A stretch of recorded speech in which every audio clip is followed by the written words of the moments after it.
All right, we are here for a special stream. I am going to use my boundless knowledge of every Magic set from having played for 29 years to tier list every Magic set. And when I say every, I'm not doing every product they've ever put out, obviously. Not every expansion symbol is here. My basic rule is that it had to be sets that came out in randomized boosters with new cards in them. Or if they're all reprints, they had to be something that affected standard legality so that, fourth, fifth, etc. edition would be in there. And because I have a fair amount of experience with all of these sets as a result of just having played so long, because when I started, which was when my first starter of anything was my first thing of anything was a 5th edition starter.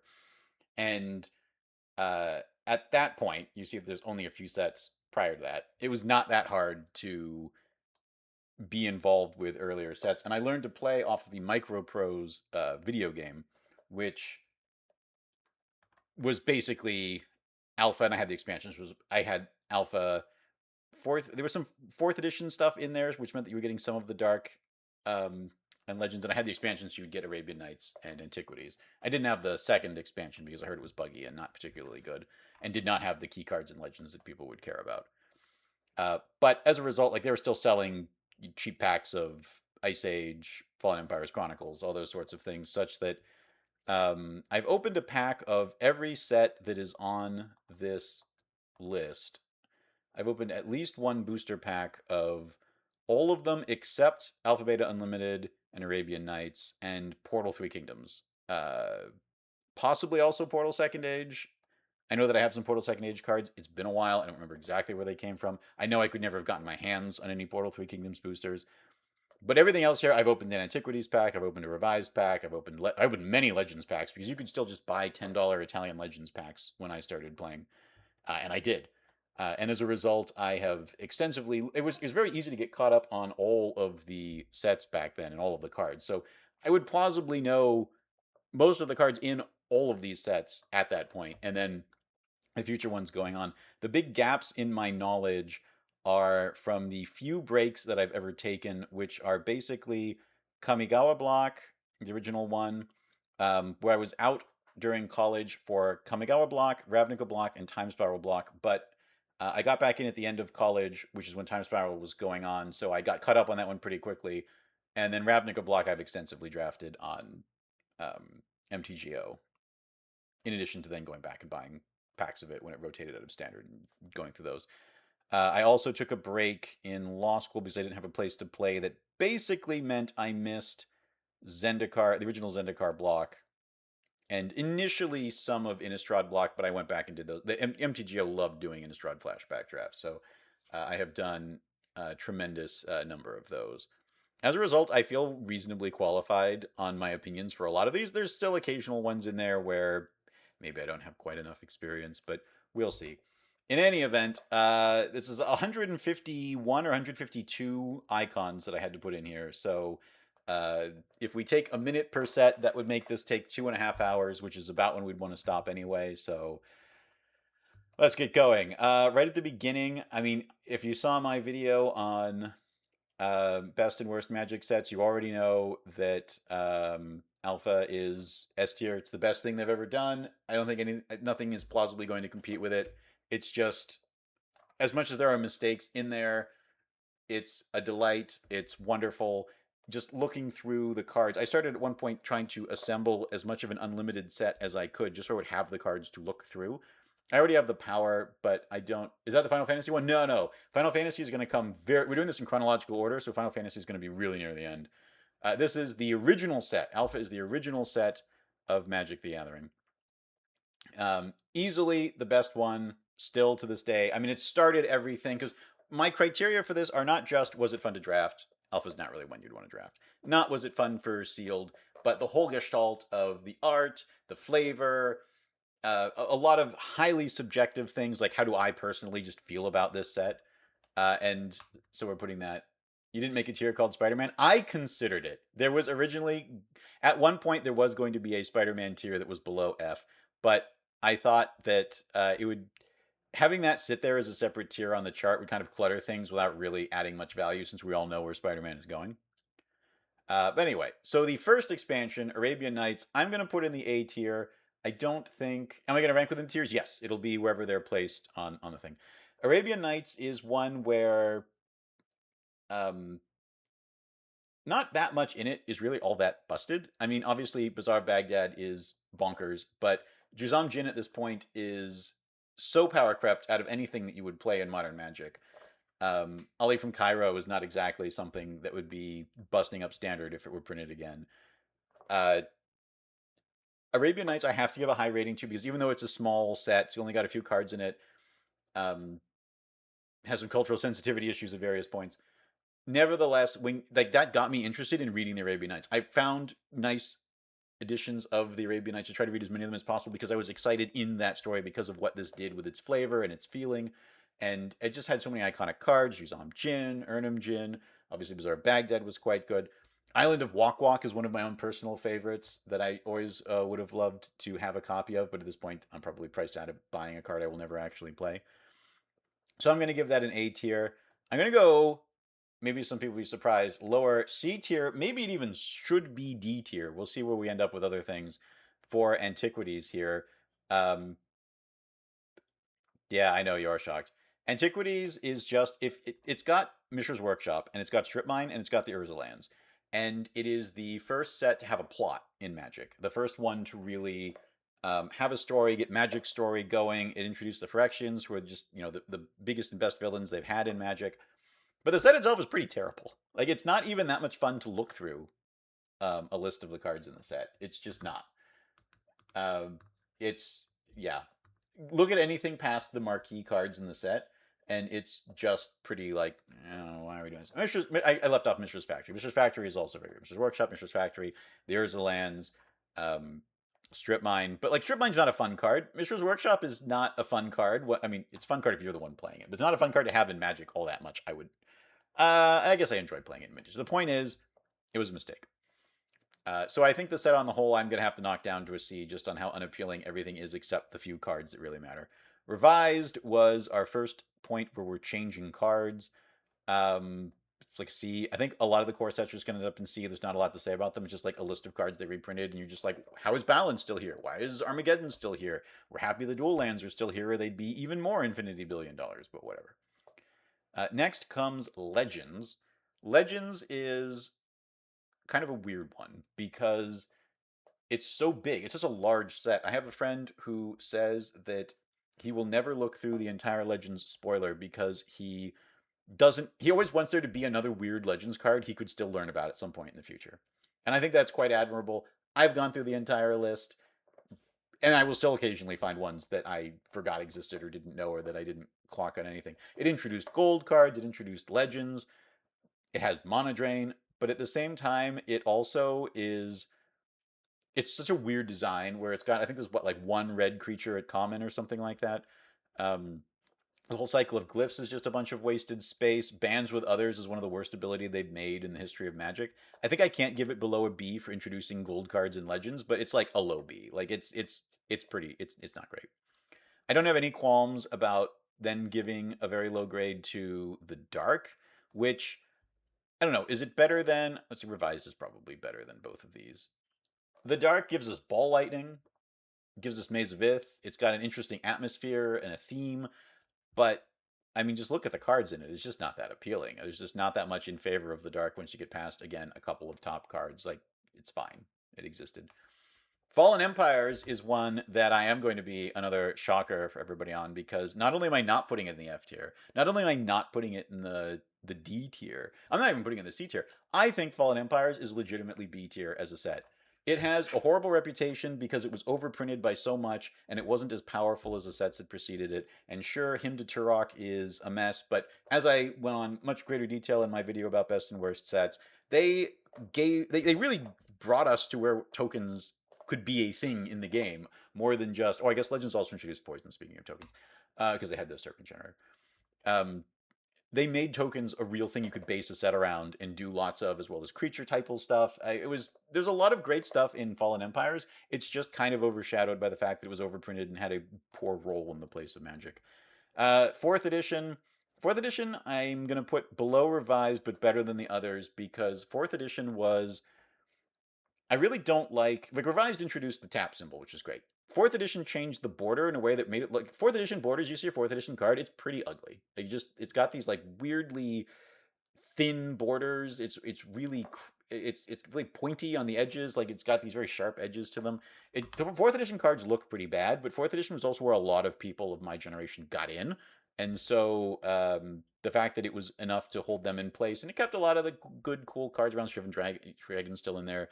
Um, Sarah Angel's still in there. Syndra Vampire. They've kept in a lot of the good stuff, and they've gotten rid of most of the busted stuff. So okay, yeah, it's a fine point. Ice Age, I'm just like wondering. I gotta put it in A tier. I don't think I can quite put it in S tier. It's the first big expansion that is meant to be a large set that can sustain everything by itself. That it could be like a whole new edition of Magic that is new cards with reprints in it, like Dark Ritual, um, and it gave us Incinerate instead of Lightning Bolt and Dark Banishing instead of Terra. Like it was the first time they could do a big set like this. And so I feel like it has to get a good grade for being evocative, having a setting and flavor, and it really did a much better job than prior sets at creating a specific place and flavor and story to it. But you look at the spoiler, there's just so many nonsense cards. There's so many commons with just giant walls of text that have to do with like what is it? Balduvian Shaman, is that the one? Um like you just look at so many of the commons in this set. Yeah, Valduvian Shaman. It's like because you needed a 1 mana 1/1 that changes the text of target white enchantment you control that doesn't have cumulative upkeep by replacing all instances of one color word with another, and then it gains cumulative upkeep 1.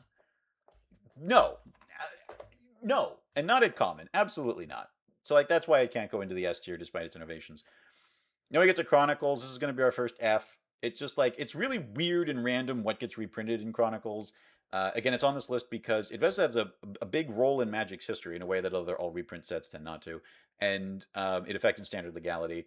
And it is just a mess. It's just a mess. It gave us the reserve list, which by itself is awful. I mean, the cards in it. It's not a printing that looks particularly good. It's just a giant mess. I don't know what was. It's not great. We don't have to.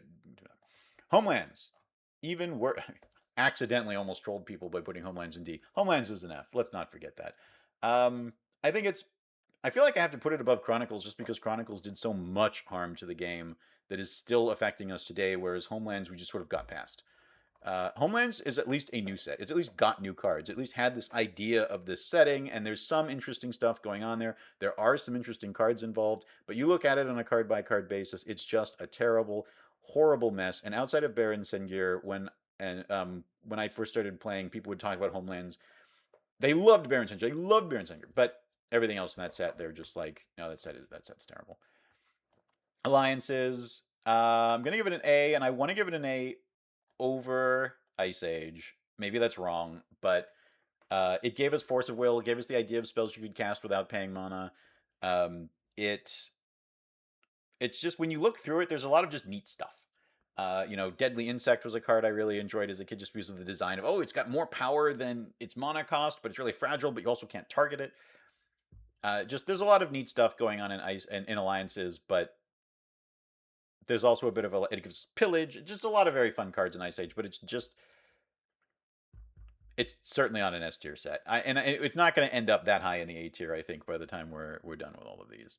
But speaking of things higher in the A tier, that's where I'm putting Mirage. Now we have a large set that is trimmed of a lot of the nonsense that was going on in Ice Age. You're still going to get some commons that have a lot of text on them, but it's not nearly as egregious as it was in Ice Age. And by this point, the border, and I think starting with Mirage, the border has solidified to what we think of as the retro frame when they reprint retro frames. It's no longer the ugly 4th edition Ice Age border.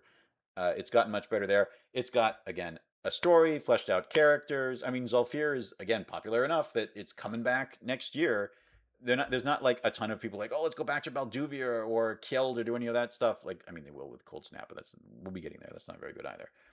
So I don't know. If you look through the cards in Mirage, Mirage is one of the first sets that I wanted to make a binder and just be like, I want to put all of the cards in this binder, so I can just look at all the cards from Mirage, because they have the love song of Night and Day, just a poem that goes across several cards. It's absolutely wonderful set. I feel like it's very underrated. There's not a lot, I think, that people usually still bring up Mirage for, other than maybe like Enlightened Tutor and Lion's Eye Diamond and stuff like that. And Lion's Eye Diamond was a big troll at the time. But you know what? I didn't throw my copy of Lion's Eye Diamond out. I was like, this is a rare. I'm still putting it in a sleeve. And guess who won that? Visions is a set that I heard bad things about when I started playing, because Visions had already been out. It had just Visions was the last set to come out before I bought 5th edition, when 5th edition came out. So it was sort of the most recent set at the time. And I was prejudiced against it for a while, because the Inquest review of Weatherlight would say that Visions held as much appeal as a Xena rerun. And they clearly meant that as an insult. And so I thought, oh, is Visions not supposed to be a good set? But over time, I kept seeing all these wonderful designs from it. Like they created enter the battlefield triggers on creatures as the thing that you just do in a relevant way to mimic spells, which is a huge part of what Magic is now.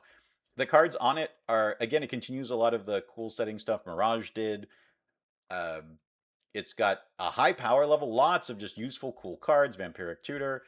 I like Visions quite a lot, and I'm going to put it even above Mirage now that I appreciate it better and understand that it's not actually a bad set. It's actually quite a good one.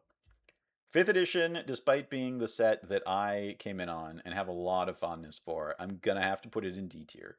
I bought that starter deck and I opened it and I went through those cards over and over and over again. In that way that you do when you only have the one starter. You just look at those same cards over and over again. The art in 5th edition, that's the first time they changed art in a core set, and many of the changes were very good ones. 5th edition Island, to this day, my favorite Island art. Which unfortunately has not been reprinted in Black Border. Although I think one of them had some promo that was like foil, but it's Infinity $1 million. And it wasn't the best of the arts. But realistically, it's the most bloated a set got to be. It's like 450 cards or something like that. It has completely insane removals. Like they took out the Sengir, they took out Sarah Angel, they put in Necropotence. It's just 5th edition is a gigantic mess. As much as I have a fondness for it, and I can't put it any lower than any higher than D tier. Portal is going to be an interesting case. I kind of want to put it in the B tier, even though it's a mess. And the reason I'm saying this is that um, I did get Portal cards, even though I was already playing the main game and already knew the rules. Portal was meant to be a dumbed down introductory version of Magic. It was their first of many attempts to do this. And there are some insane choices, like they just change words that don't need to be changed. They turned blocking into intercepting, which I guess they thought was somehow easier to understand, which meant that if you then graduated to main Magic, you had to learn a new set of terminology for things that I don't know. It's wild to me that they did that. On the other hand, I want to put it fairly highly, because as a set on its own, it actually recaptured a lot of the magic of Alpha by having, it's got pretty good art. First off, like you look through the Portal 1 spoiler, it's actually pretty good art.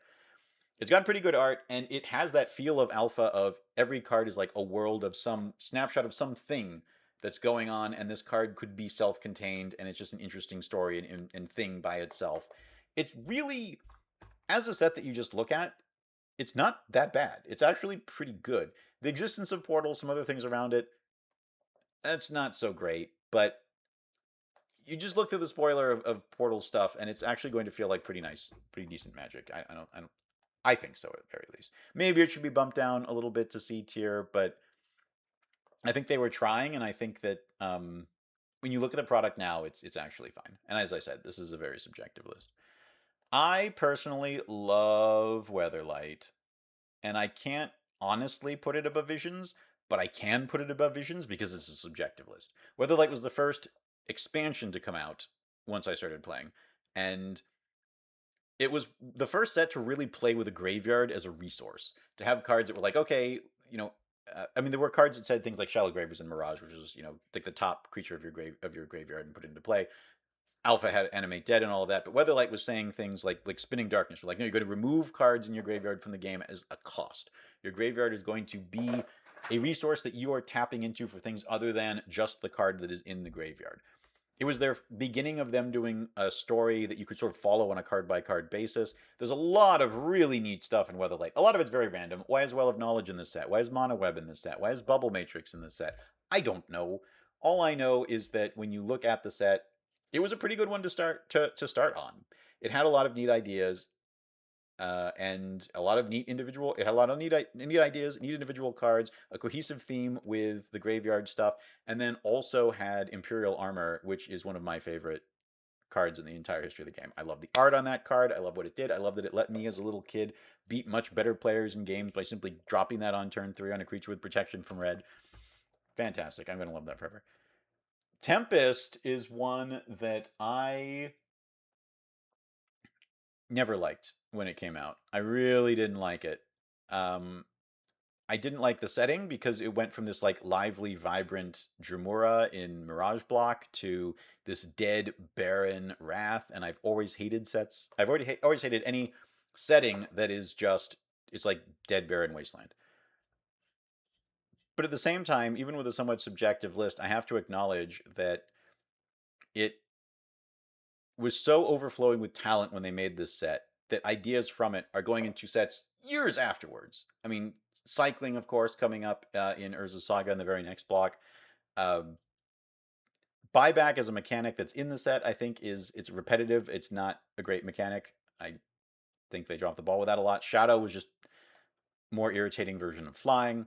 So a lot of what's actually in the set I don't quite like, but it also accomplished a lot of things for the future. I'm going to put it just below Antiquities in the A tier.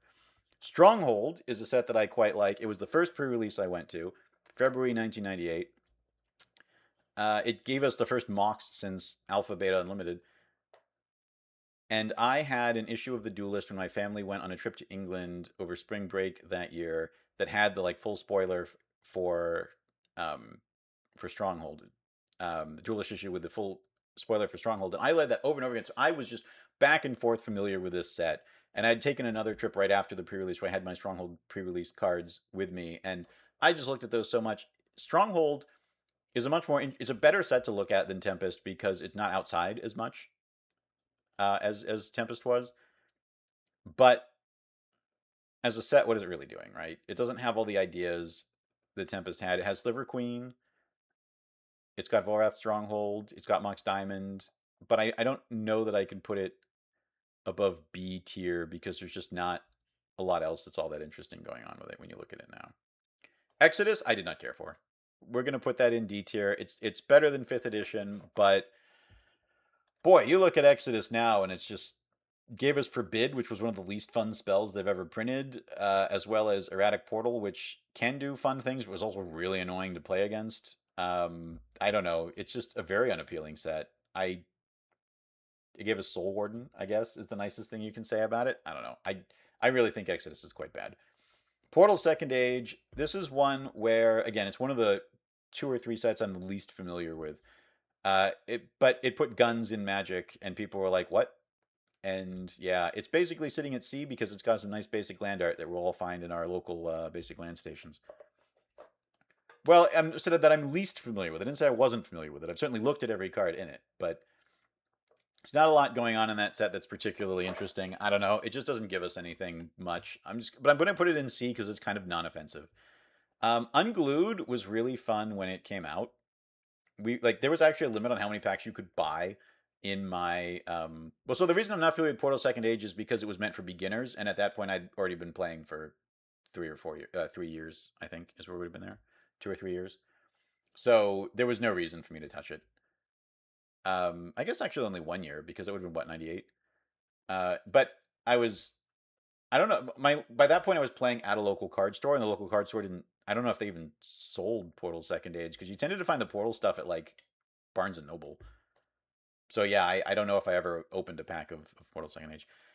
Anyway, Unglued was really funny because it was the first time anybody had done a parody set of Magic, and it was, with the exception of a few offensive cards, it was funny. It was the first time we'd seen gimmicks like that get done. Nobody really played with the cards, but you're doing a lot of kitchen table Magic without defined rules. Sometimes you'd put some in. Chaos Confetti was a fun thing. even if I never actually tore any of my copies up. Same with Blacker Lotus. But BFM was really fun and gave us the meld cards later. There's a lot of great stuff going on in Unglued as a singular idea. When we get to future unsets, you will see that my opinion of them drops off drastically. But Unglued as just like a fun thing once was great. Urza Saga is a set that I really like. I really enjoyed it when it came out. It was a lot of fun um, at the pre-release and just looking at the cards. But it's busted in half, and yeah, that's kind of it. It's just a lot of really broken stuff that made a lot of the rest of the game not very fun for a very long time. But I still kind of want to give it a B. I feel like it's maybe right about here because there's just what's in it that's good and interesting is so good and interesting. Echo's not a great mechanic, but cycling is a tremendous mechanic. Even that really should get credit to Tempest. But I don't know. I really enjoyed Urza's Saga, but I can't. I just don't think I can put it above B tier, knowing the damage it would do to the game. Likewise, Urza's Legacy also did some very fun things, but it also gave us Tinker and Memory Jar, and I guess I can't actually reach it here. It's in the closet. Like a signed Memory Jar print because I opened a foil copy of that when it came out. It was really expensive and really amazing. Then they banned it the next day, and then it was not nearly so expensive or amazing. But I still have that foil Memory Jar, and it's still worth triple digits, so that's nice. But what are we doing with the rest of it? It gave us the Manlands. That was good. But like crop rotation, Tinker, Memory Jar, you're not doing fair things with these. But I still feel like I put it between revised and fourth, I guess. I don't know. Sixth edition, I'm gonna give a B by virtue of the fact that they finally cut down the base set list. They like, okay, it's going to be a reasonably sized set. We're going to keep it to whatever number it was, which was like 300 or something like that. We're going to keep it at that distance. We're going to give things. But I guess Exodus already gave us the colored symbols, but they changed the rules around with sixth edition in a really positive way. There's a lot of good stuff with sixth edition as a set. I also enjoyed just looking. I bought a bunch of starters of that when it came out, and I was in middle school, and I was just like going through the cards, and something about them, they looked better than fifth edition cards. Like it was like they'd improved the card stock or something. Something seemed better about sixth edition, but the cards that are actually in it are just not that interesting, so it can't really be much higher than this. Portal 3 Kingdoms, I'm giving an A. You might look at this and be like, that's ridiculous. That's not a particularly good set. It inspired me to actually read the book, which, again, like Arabian Nights, if they can inspire me to actually read the source material, that's really good. They actually used, for all of their quotes on it, the translation that I was reading, too, which was great. The fact that they came up with so many.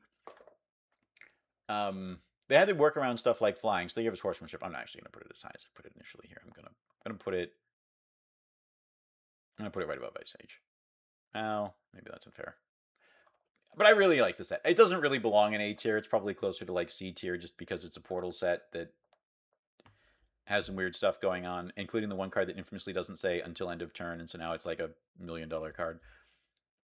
Because it's the only pump effect that just doesn't end at end of turn. Kind of like I thought Blessing originally did when I saw a revised version that said like +1/+1 instead of saying until end of turn. But I really like it. I mean, it was really cool that they delved into that as source material. It's cool that they came up with all those characters for it. It's a really fun set too. I was looking at the cards while I was reading the story. It's really great. I'm going to put it in A tier for that reason, and you can't stop me. Urza's Destiny, I think I have to put in D tier. The cycling from play stuff was just not that interesting a gimmick. Master Core was extremely broken in standard. Yawgmoth's Bargain did bad things to standard. Academy Rector did bad things to standard. It just had a bunch of really broken stuff, and nothing in it was particularly appealing. It just isn't. Like, just look at the spoiler for it now. It's just like, what are you doing here? I don't know. Even the appealing stuff was like really not that much fun. Like False Prophet, like which was the pre-release promo. Like, yeah. Starter 1999. It's been a while since I've looked at the card list for this one. I'm just gonna give it a D. The starter stuff was just like, it's just another attempt to do Portal, but without making it look as interesting. I don't know. And we're not putting starter 2000 or whatever here because I don't care. Mercadian Masks, D. Did a lot of harm to the game, drove a lot of people out. Low power level. They had to lower the power level after Urza Block, but Every red rare is overcosted by 2. Just every red rare is overcosted by 2. The rebels being just better than the mercenaries was not a good idea. Rashad Port is one of the all-time mistakes in Magic. It was just awful. Nemesis I actually enjoyed. It was one of those sets where for whatever reason I just bought a ton of it and I kind of enjoyed it. Um, but it's still like a C tier set. It's just there's just not that much fun going on with it, and it gave us days, which is a very annoying thing to have to play around. So, Prophecy, we already know that that's F tier. I did a whole video on that. Invasion, our second S tier. Drafted the heck out of this with my friends in the dorm in high school. Although if we went back and looked at it, we probably did like 6, but it felt like it was infinite of them because that was the most we'd really done of anything. Brought back multicolor. It was a really fun set. Got us out of the doldrums from Masks block. Just there's a lot going on in that set. It's all very fun. I still refuse to do flashback drafts of it because my memories of it are so perfect that I just don't want them. I just don't need to. I don't need to play it again. I've got the cards. I'm happy. I let that be a time of my life. Um, Planar Chaos, Plane Shift was not that interesting a follow up. It was just like whatever. I, look at the cards from Plane Shift. There's just not that much fun stuff going on. I don't know. It's the weakest set in that block by far. 7th edition is going to be. I'm gonna say it's worse than 5th because they redid the art for everything so that no card would have art that was. I think literally every. It's either literally every card has new art or no card has art older than um, Urza's Saga, something like that. Because they were like changing the licensing deals with the artists, and that was how they just like cleaned out all the old art. But a lot of the new art in 7th edition is terrible. The only and the card selection for what they picked to put in 7th edition is not particularly sterling either. They brought Sarah Angel back as a rare, which it really didn't deserve to be. I mean, it was just it's a mess. The only thing about it is the foils are worth a lot. That's kind of the only good thing to say about 7th edition. Apocalypse, A tier. Um, I'll put it below Mirage. It's just fantastic. It's the first emphasis on enemy color stuff. Desolation Angel was a really fun card. Vindicate was a really fun card. Pernicious Deed. Um, Spirit Monger is just like the first time they're like, how far can we go with a crazy design before it's too powerful? I loved it. Gave us the enemy Painlands. Opened up the ability to just play more colors and constructed. Fantastic. And it was a really fun limited environment too. So keeping that one up really high. Odyssey,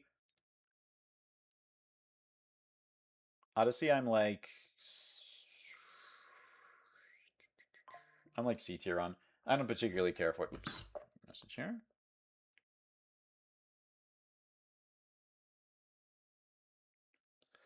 Um, I just Odyssey's just not. As I say, it's the spikiest set. You want to throw your hand away to do just to get your threshold bonus, and it was just like it wasn't that much fun the way it played out in games. It just wasn't. Limited in this format was just not very fun. It was just do a lot of unfun stuff to get a slight edge. Whatever. I didn't care for it. And it didn't really give us that many cards that have gone on to be particularly fun and constructed either. Torment, on the other hand, this is going to be my controversial take. I'm going to put Torment in the A tier. And this is because the set was an experiment and it was not a successful one. But it wasn't a successful one in the sense that they weren't going to do it again. I'm actually going to put it. I don't know if I can do that. But if you were there at the time and you drafted with Torment, like just knowing that the black was going to be so much better as soon as you got to that pack, and the gamesmanship about going around like, what are you drafting in Odyssey before that happens? It was really fun. Doing this exactly once was really fun to have the color imbalance set like that. It was really cool. The flavor and feeling of the set was really great. I thought the cards supported everything well. It made mono black control a thing. Excellent. Love it. Fantastic. Now we're getting to Judgment. Judgment's an F. Judgment is what if we did the same thing we just did in Torment, but we're going to make up for it by making white and green good? And the answer is an F. The answer is an F because Torment was fun because it went all in on one color, splitting it between 2 colors, and then putting all the like actual power in the blue cards. Yeah, the Resleevables just I think over the weekend did their episode on Judgment, and it was funny how they were like going up and down, back and forth a little bit around on it. and I think they ended up giving it like a C minus or something like that. But I was like, I just heard everything they said, and I'm thinking F. Like, it reminded me of how unpleasant an experience it was. It messed up the fun that was Odyssey Torment. It was, I don't know. There's almost nothing from Odyssey from Judgment that I look back on and I'm like, yeah, I'm glad that exists and that's a part of Magic. Onslaught, I want to give a B because it gave us creature typal as like a really all-in thing, but it gave us it gave us the fetch lands, which you could consider a plus, you could consider a minus, depending on how much it is like messed up mana bases for just the rest of time, as well as all the shuffling it gave us. But the limited format really suffered from the is there red morph the thing you have to block or the thing you can't block, which was just dumb. I don't know. It wasn't that much fun to actually play for the most part. It was nice that they brought cycling back, but I don't know. Maybe it's closer to C. Maybe I just shouldn't have put port. I feel like it has to be above these, but I also feel like I'd have to move those down if I'm moving it down. I don't feel like doing that. And Legions is like a D. It's got a chroma, and that's it's kind of it. It's like this was their next attempt at a gimmick set. They're like the gimmick's going to be it's all creatures. 1 second. The gimmick is it's going to be all creatures, and it wasn't really very fun. It wasn't even fun. Like Torment was fun once, and they don't want to do it again. Legions wasn't even fun the first time. It basically just gave a lot of like fun little kid things in Achroma and Phage, and then was there.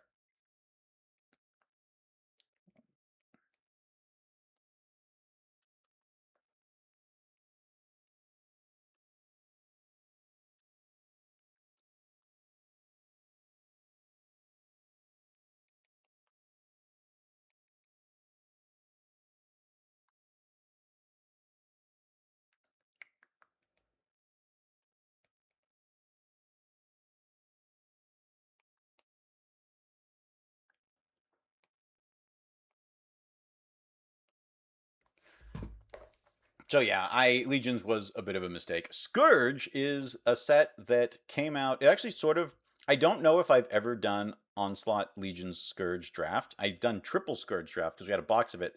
This set came out while I was in the hospital, and so I um actually made it. It was one of the first time, the only time I've ever been able to go into a set almost completely blind because I was in the hospital for previews, and so I'd only seen 1 or 2 cards, and so we just did like a draft not knowing what the cards were going to be, and it wasn't really that great. It's like it's got a couple of fun stuff. I feel like it's kind of a C. Like you're like, oh, we made a big dragon set. It's gonna be cool, and then it was just a lot of whatever. We're only at 2003. That is correct. We're only at 2003. Maybe I need to pick up the pace. 8th edition gave us the new border, and the new border sucked, especially in 8th edition. Choices for a lot of things in there were not great. The initial 8th edition border didn't have colors in the mana symbols, which when they were in text boxes, which is just awful. I'm giving it a D. I don't care. There was some stuff like the blue border looked pretty good. 8th edition cards that are blue look pretty good. Everything else there was just like terrible, whatever. Yeah, there we go. Mirrodin, this is also gonna shock some people. I do not like Mirrodin. I just don't. I don't. It has the 8th edition borders when they were new, which meant that the artifacts looked like white cards in the set that is all about artifacts, and at the same time we're all mad about these new borders that we thought looked bad. And look at an 8th edition Mirrodin card; they do look bad in that. They've just made them better since then. We thought the borders looked bad, and now the new borders are also taking away our colored mana symbols and text boxes. Plus, this completely broke just all of standard for ages. I don't know, man. I really don't like this. I'm close to wanting to give this set an F. I can't. Can I put it worse than Mercadian Masks? I probably can, right? No, it's better than Masks because it has cards that are still fun to jig out for Commander.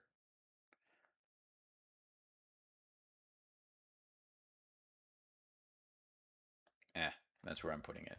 Darksteel did. I mean, Darksteel had Skull Clamp, and just gave us Indestructible. It also gave us Ravager and Skull Clamp, which is just like, yeah, okay, enjoy being with Mirrodin in the awful tier.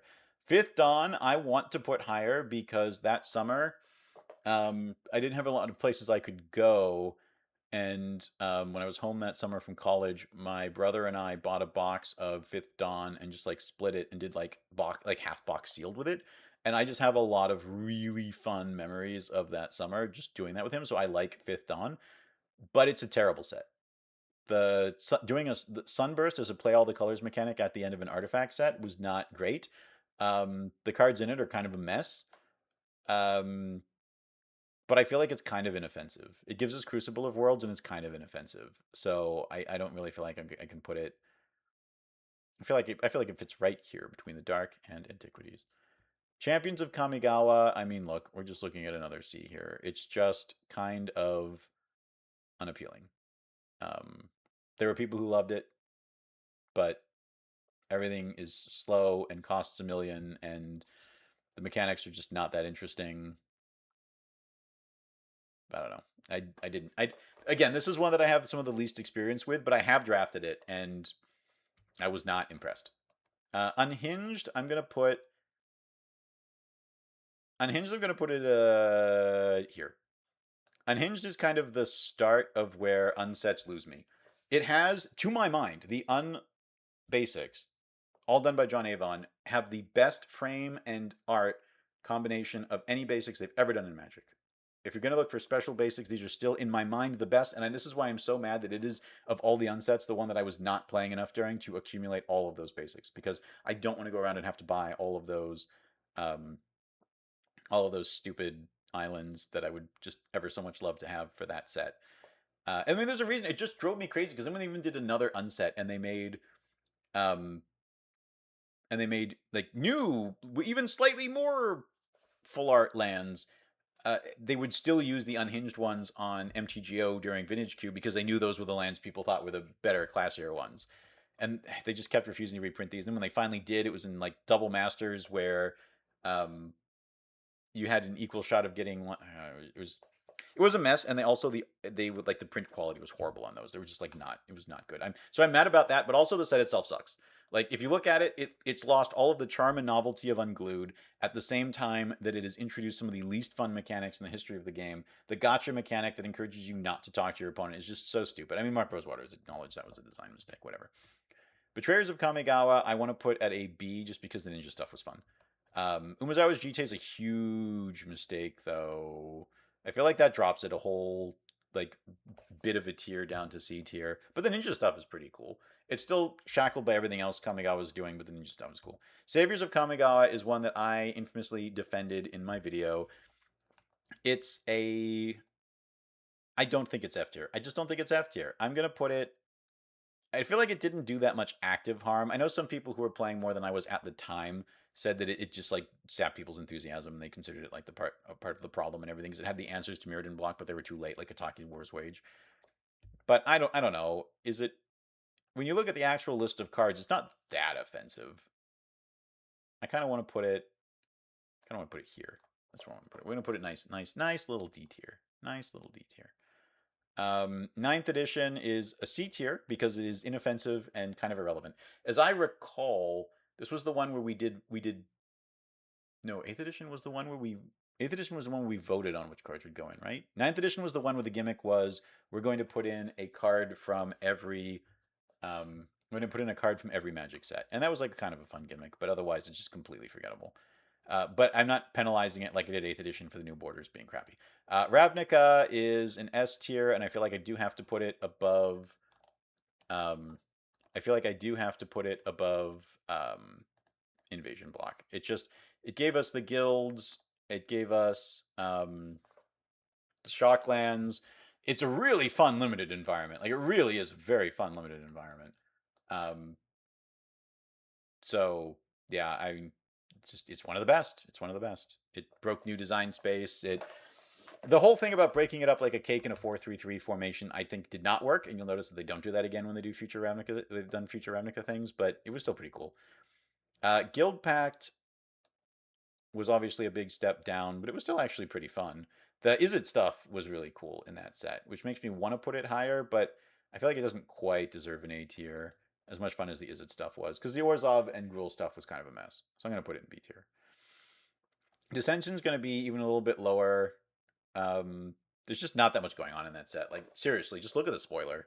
It's just forecast is a pretty dumb mechanic. Yeah, it was kind of a weekend to the block. Triple Ravnica is the way that I'd want to draft that. I would not. The whole format stuff, whole block stuff was not nearly as much fun. Cold Snap is, well, they really, these are all from the Gatherer website, and the way that they got cropped on this is kind of funny. Cold Snap is, I mean, it's D. The question is just where in D. I don't know that it did any active harm the way Urza's Destiny did, but which means that it should be above Urza's Destiny. It's just the gimmick of, oh, we found the Lost Ice Age set. First off, I thought Homelands had been considered part of the Ice Age block, just like grandfathered in because I thought it had rotated with them. But even though it had nothing to do with it story wise, if you look at the Cold Snap cards, I mean, it's just, they're so many of them are so unappealing. The mechanics are just not good. The Ripple thing is stupid. If you've ever drafted triple Cold Snap, you're like, oh, I'm going to do a Ripple thing and it's going to be fun. It's not fun. It's just not fun. I mean, I feel like maybe it should get some points for doing more with snow stuff and making that more relevant, but I just don't want to move it. It's just, well, no, that'll put it above. I'll put it here. That's what I'll do to forgive it. Time Spiral. I'm making this list. You have to understand. This is not trying to be. I was trying to be more objective in my best worst video. I don't have to be objective here, so I can put Time Spiral in the S tier. I can do it, and you can't stop me. So here it is. It is. It was for me. I am the audience for that. This is what got me back into Magic after I paused for college. A friend said, "Hey, I've got a friend he's just got a box, he's doing a phantom draft of Time Spiral. Do you want in?" I said, "I haven't played in a while, but I haven't played a draft in a while, but sure." Came in. I knew all these cards and mechanics that were flashback, and all these people who'd started in Ravnica didn't know any of them, and so I just like crushed everybody and never lost a game all day, and all of it was like pure nostalgia bait. Fantastic, brilliant.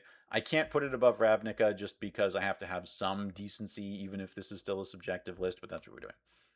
Planar Chaos, I'm going to give a B because I still like a lot of the stuff that's going on in it, but I don't like having to deal with all the people who bring up intentional color shifts from this set as a precedent to follow now. Plus, some of it, like Human Spirit Guide, just stuck around and was bad or annoying. But I do like it. I actually have a lot of fondness for Planar Chaos, but realistically, I don't think I can really put it above a B.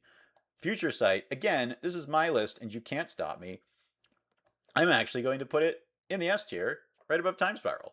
And you know why? Because if you just look at all the cards in Future Sight, they get back to what I loved about Alpha, which is that every card is a world unto itself. Like, you don't, it's not all just, okay, every person here is wearing these clothes that come from this place and do this thing, and they're all in this position, and it's at this place and time, and it's doing whatever. It's all just like, here's a random piece of art that's got this idea that's a glimpse of a totally different world out there. The art in this set is fantastic. It's got some of my favorite art in the game.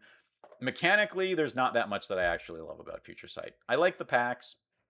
Although the packs are really just kind of retreading what the Star Trek card game did with the Davidian Door, where you lose the game if you didn't have it in your hand the next turn because it was like pulling things out of the future. But still, I just loved looking at this set so much that I'm putting it here, and you can't stop me. And the fact that it gives us this game of when can a card from here that was future shifted actually get printed, I love it. I love it.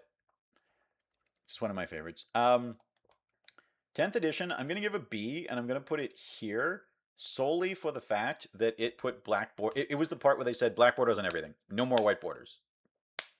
Black borders for everything until Mystery Booster 2. That alone gets it right here. That's the only thing that's really notable about the set. But it did that, and that's important. Lorwyn, I want to say is a low, well, it's like a middling A tier. It was a lot of fun to play. I really enjoyed some of the limited in that format. It's a lot of fun designs. It just maybe it does. Maybe that's not enough. Maybe that's not enough to warrant the A tier. I guess it's not that innovative. I really like Changeling though, and Changeling has come with me well. You know what? Let's just say it's the top of the B tier. How about that? Morning Tide, I loved even more, but it's not as many interesting designs. I'm gonna put these two right next to each other. I really enjoyed them. I had a whole thing where I realized that our local store in F&M, for your prizes, you could pick a pack of any legal standard set for like each win. And I would always go with Morning Tide because it had, I just knew that Vendilion Clique, Bitter Blossom, Mutavault, like you were going to get your value out of that one, and it always kept paying me off, and I loved it. Shadowmoor, on the other hand, was kind of fun at first, but it got old quickly, and I feel like this was the first set I ever overdrafted. Like I drafted it to the point when I'm like, this is just not that much fun to draft anymore, and that makes me want to put it in like C tier.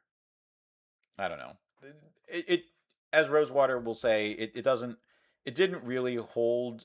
Making a whole set out of hybrid just didn't quite work. I don't know. There's a lot of neat stuff in here, but there's also just a lot of like, okay, sure, just not that fascinating. And then Eventide, again, we're going to put these mirrors next to each other. Even worse. It's just a step down. Trying to do the hybrid stuff across colors the way that you had to between Shadowmoor and Eventide, it just didn't really work. Figure of Destiny is like the only thing that's really, and Bloom Tender, I guess, are like the big things coming out of this. Just, again, it's one of those things that feels appealing, and then you actually look into it, and it's just, there's just not that much going on. M10 is going to get an A tier. I feel like they went back and fixed what they fixed. They fixed the core set. They made the experience of Alpha again, which of course was their goal. That was a wonderful thing for them to do. Really enjoyed this one. All the other core sets we're about to get into are going to be a lot lower than that, let me tell you. But this one, this specific one, I thought was really great because I thought it really did recapture a lot of what was going on in Alpha. Like they understood the spirit again. They were reinventing the core set in a really useful way. It was pretty good.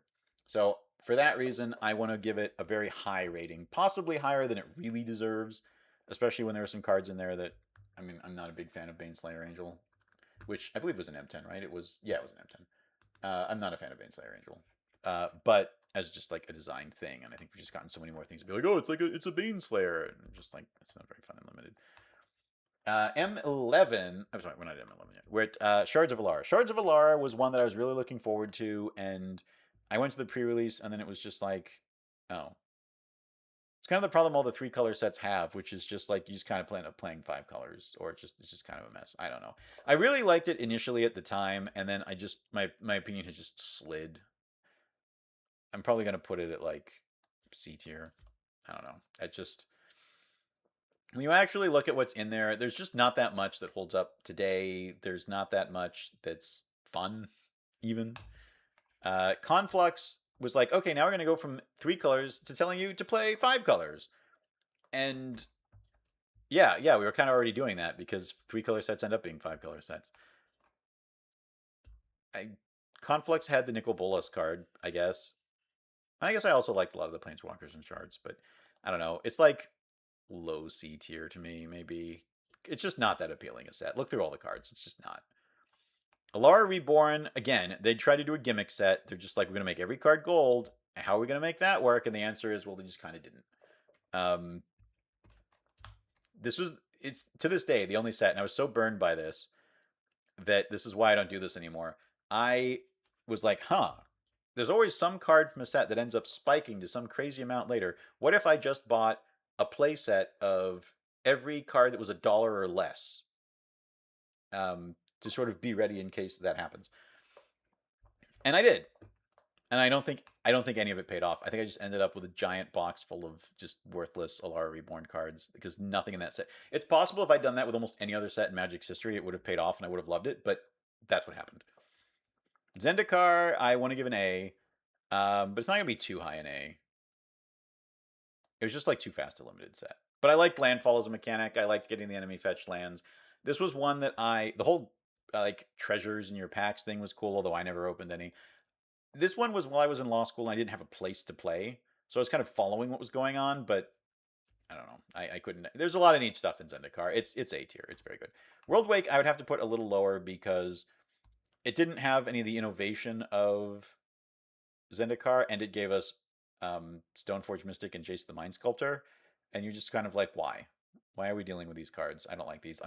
That was when I was like, okay, I'm just not going to play Standard until these get banned because I know they're going to get banned. And then they just kept not banning them, so I just kept not playing Standard. And then then it just took forever before they finally banned them. So I don't know. I kind of want to give World Wake a C just for that, but I have some fondness for it because I bought a bundle of it. when I was like, oh, I wonder if I could spike a Jace or a Stoneforge Mystic, and I did get a Stoneforge Mystic, which almost paid for the price of the bundle. Then they banned the Stoneforge Mystic. Rise of the Eldrazi, I'm much more fond of. Um, I can't really put it above Zendikar, so I'm going to put it right below Zendikar. The idea of just like, here's your glacially slow format, play your big battle cruiser magic. That's really fun. I did so many. There was one of those sets that used to be one that was so much fun that they would do flashback drafts on MTGO all the time. It was just one of their go-to ones because people loved it. And and I really enjoyed um and I really enjoyed those. Like they were great. And they eventually wore off a little bit because it was like, well, I just didn't open the cool Eldrazi, but it was a really fun set. And the Eldrazi were really cool, even if Emrakul was a little too stupid and over the top, I thought. Because after that, it was like, you just couldn't make a bigger, crazier thing. And yeah, I'm a little sad about that. Um, but yeah, it was a fun set on its own. M11, I opened the spoiler up over here just to like double check which one that was. Because with some of the M sets, I'm going to have to be like, which one was that again? And I think this wasn't the Titan one, was it? Those didn't come in until 12, right? Yeah. There's like this was the Leyline one. No, this was a Titan one. This was the Titan one and the Leyline one. Um I mean,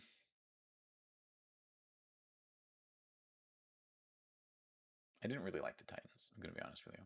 Like they were just like, oh, I played it, now the game ends. Like I think I remember the first time somebody played a Grave Titan against me at the pre-release, and I was just like, this is stupid. Why are we doing this? Um yeah, I'm not really seeing much in this other than like Leyline of Sanctity. Is there anything in the set that I'm actually happy exists? Not really. I don't know. I didn't care for it. I don't know. I just didn't like the Titans. Uh, that feels about right. Scars of Mirrodin. Mox Opal was an interesting design, and it wasn't that broken for a while. And I really liked the Return of the Phyrexians because I remembered when that was first revealed, I was like, oh, my childhood villains from this series, they're back. That's actually pretty cool. I like that Poison's back. That's all pretty neat. But on the whole, it's just kind of whatever is a set again, like so many of these. I feel like it's a B, but I feel like it's a decent B.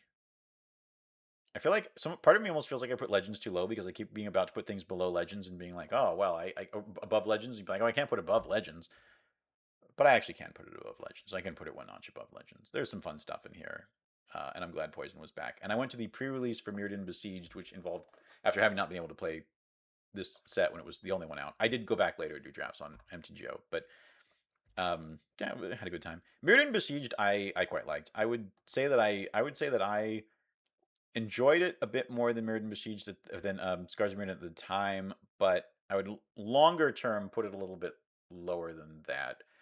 I had a Mirror Works in my pre-release pool for that one. It was a lot of fun. Massacre Worm was a really fun card. Tezzeret, Agent of Bolus was a fun card.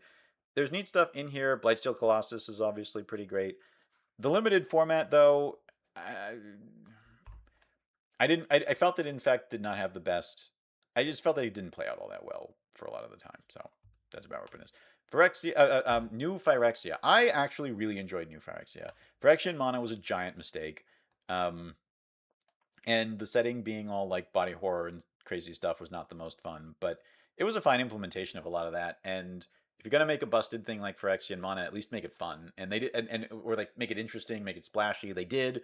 I had a good time with it. I don't know. I bought this was one of the few ones I got. I can remember I got a box for my birthday, so it was like one of the only times I had two boxes of a Magic set in that era. Okay, enjoy. Get ready. Enjoy. You can listen to me while you're on the plane with your phone. Clearly, right? We are on the way to the airport. Um, it was. I don't know. I enjoyed it a lot at the time. I liked Batterskull. I liked a lot of things that were going on with it. Um, it was good. M12. I've again some of these M sets I do have to just look over and be like, which one was that again? Oh, that's the one where Jace Memory Adepts just like milled me out all the time in the pre-release. Oh, this one had the Lord of the Unreal and the various Phantasmal cards. It had Phantasmal Image. Um, those were some I really liked all of those cards. That was a really fun sub theme, even though it never really came together. And I wanted to make the standard Lord of the Unreal deck, and it never really worked. But it was kind of a fun thing. So I'm gonna I because I enjoyed it. I'm just going to put it in the B tier. Let's just put it right here. Innistrad, I've already said, is their best. No, it's not their best set. It's their best expansion. So we're just going to put it right here. I explained that in more detail in the video that I did. Gave us double face stuff. Super resonant, super fun to play. It just does everything, and it does it all right. It's just great. Dark Ascension, on the other hand, I mean, there's a reason they did triple Innistrad drafts when they brought it back on MTGO, right? They didn't do Innistrad, Dark Ascension drafts. That's not what they were really doing. Dark Ascension was like fine. I felt like stuff like Drog Skull Captain was like, oh, we got 2 Drog Skull Captains out. You can't target either of them. Just like, okay, that was fun. I don't think Dark Ascension really adds anything to it in limited. Like you'd rather just be playing triple Innistrad every time, except for increasing the odds of your opponent having the Butcher's Cleaver Invisible Stalker combo. But yeah, Dark Ascension just didn't really add that much. Avacyn Restored, I like more than most people because that was, after not being able to draft very consistently in law school, that was when I found other Magic players and we bought boxes and like split them to do drafts and all of that stuff. And I have a fondness for that. And I was really good at opening Grizzlebrands. So that was pretty great. But I mean, look, the set is a C. It's not very good. The limited format was not very fun. The fact that I was bitten by the bug again to keep drafting after doing a lot of triple Avacyn Restored is just like nothing short of a miracle. It's just not a particularly good set. I mean, look at the spoiler now, and once you get past Grizzlebrand and Avacyn and a couple other cards, it's just miserable. M13, I think that was the Exalted one, right? What was a card from that one? M13. Uh,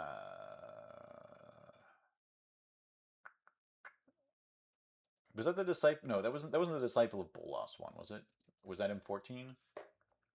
Disciple of Bolas was M13. Okay, so that was the Bolas one. All right. Yeah. That was the one where they put the first gold card in a core set in Nicol Bolas. And yeah, and Rancor was back, and they had Door to Nothingness, which let us play the Omnidor Thragbition deck, and it had the Gem of Becoming, and oh, the rings. Yeah, that was a fun set. That was an enjoyable one. I mean, a lot of the core sets are not really going to get above B, but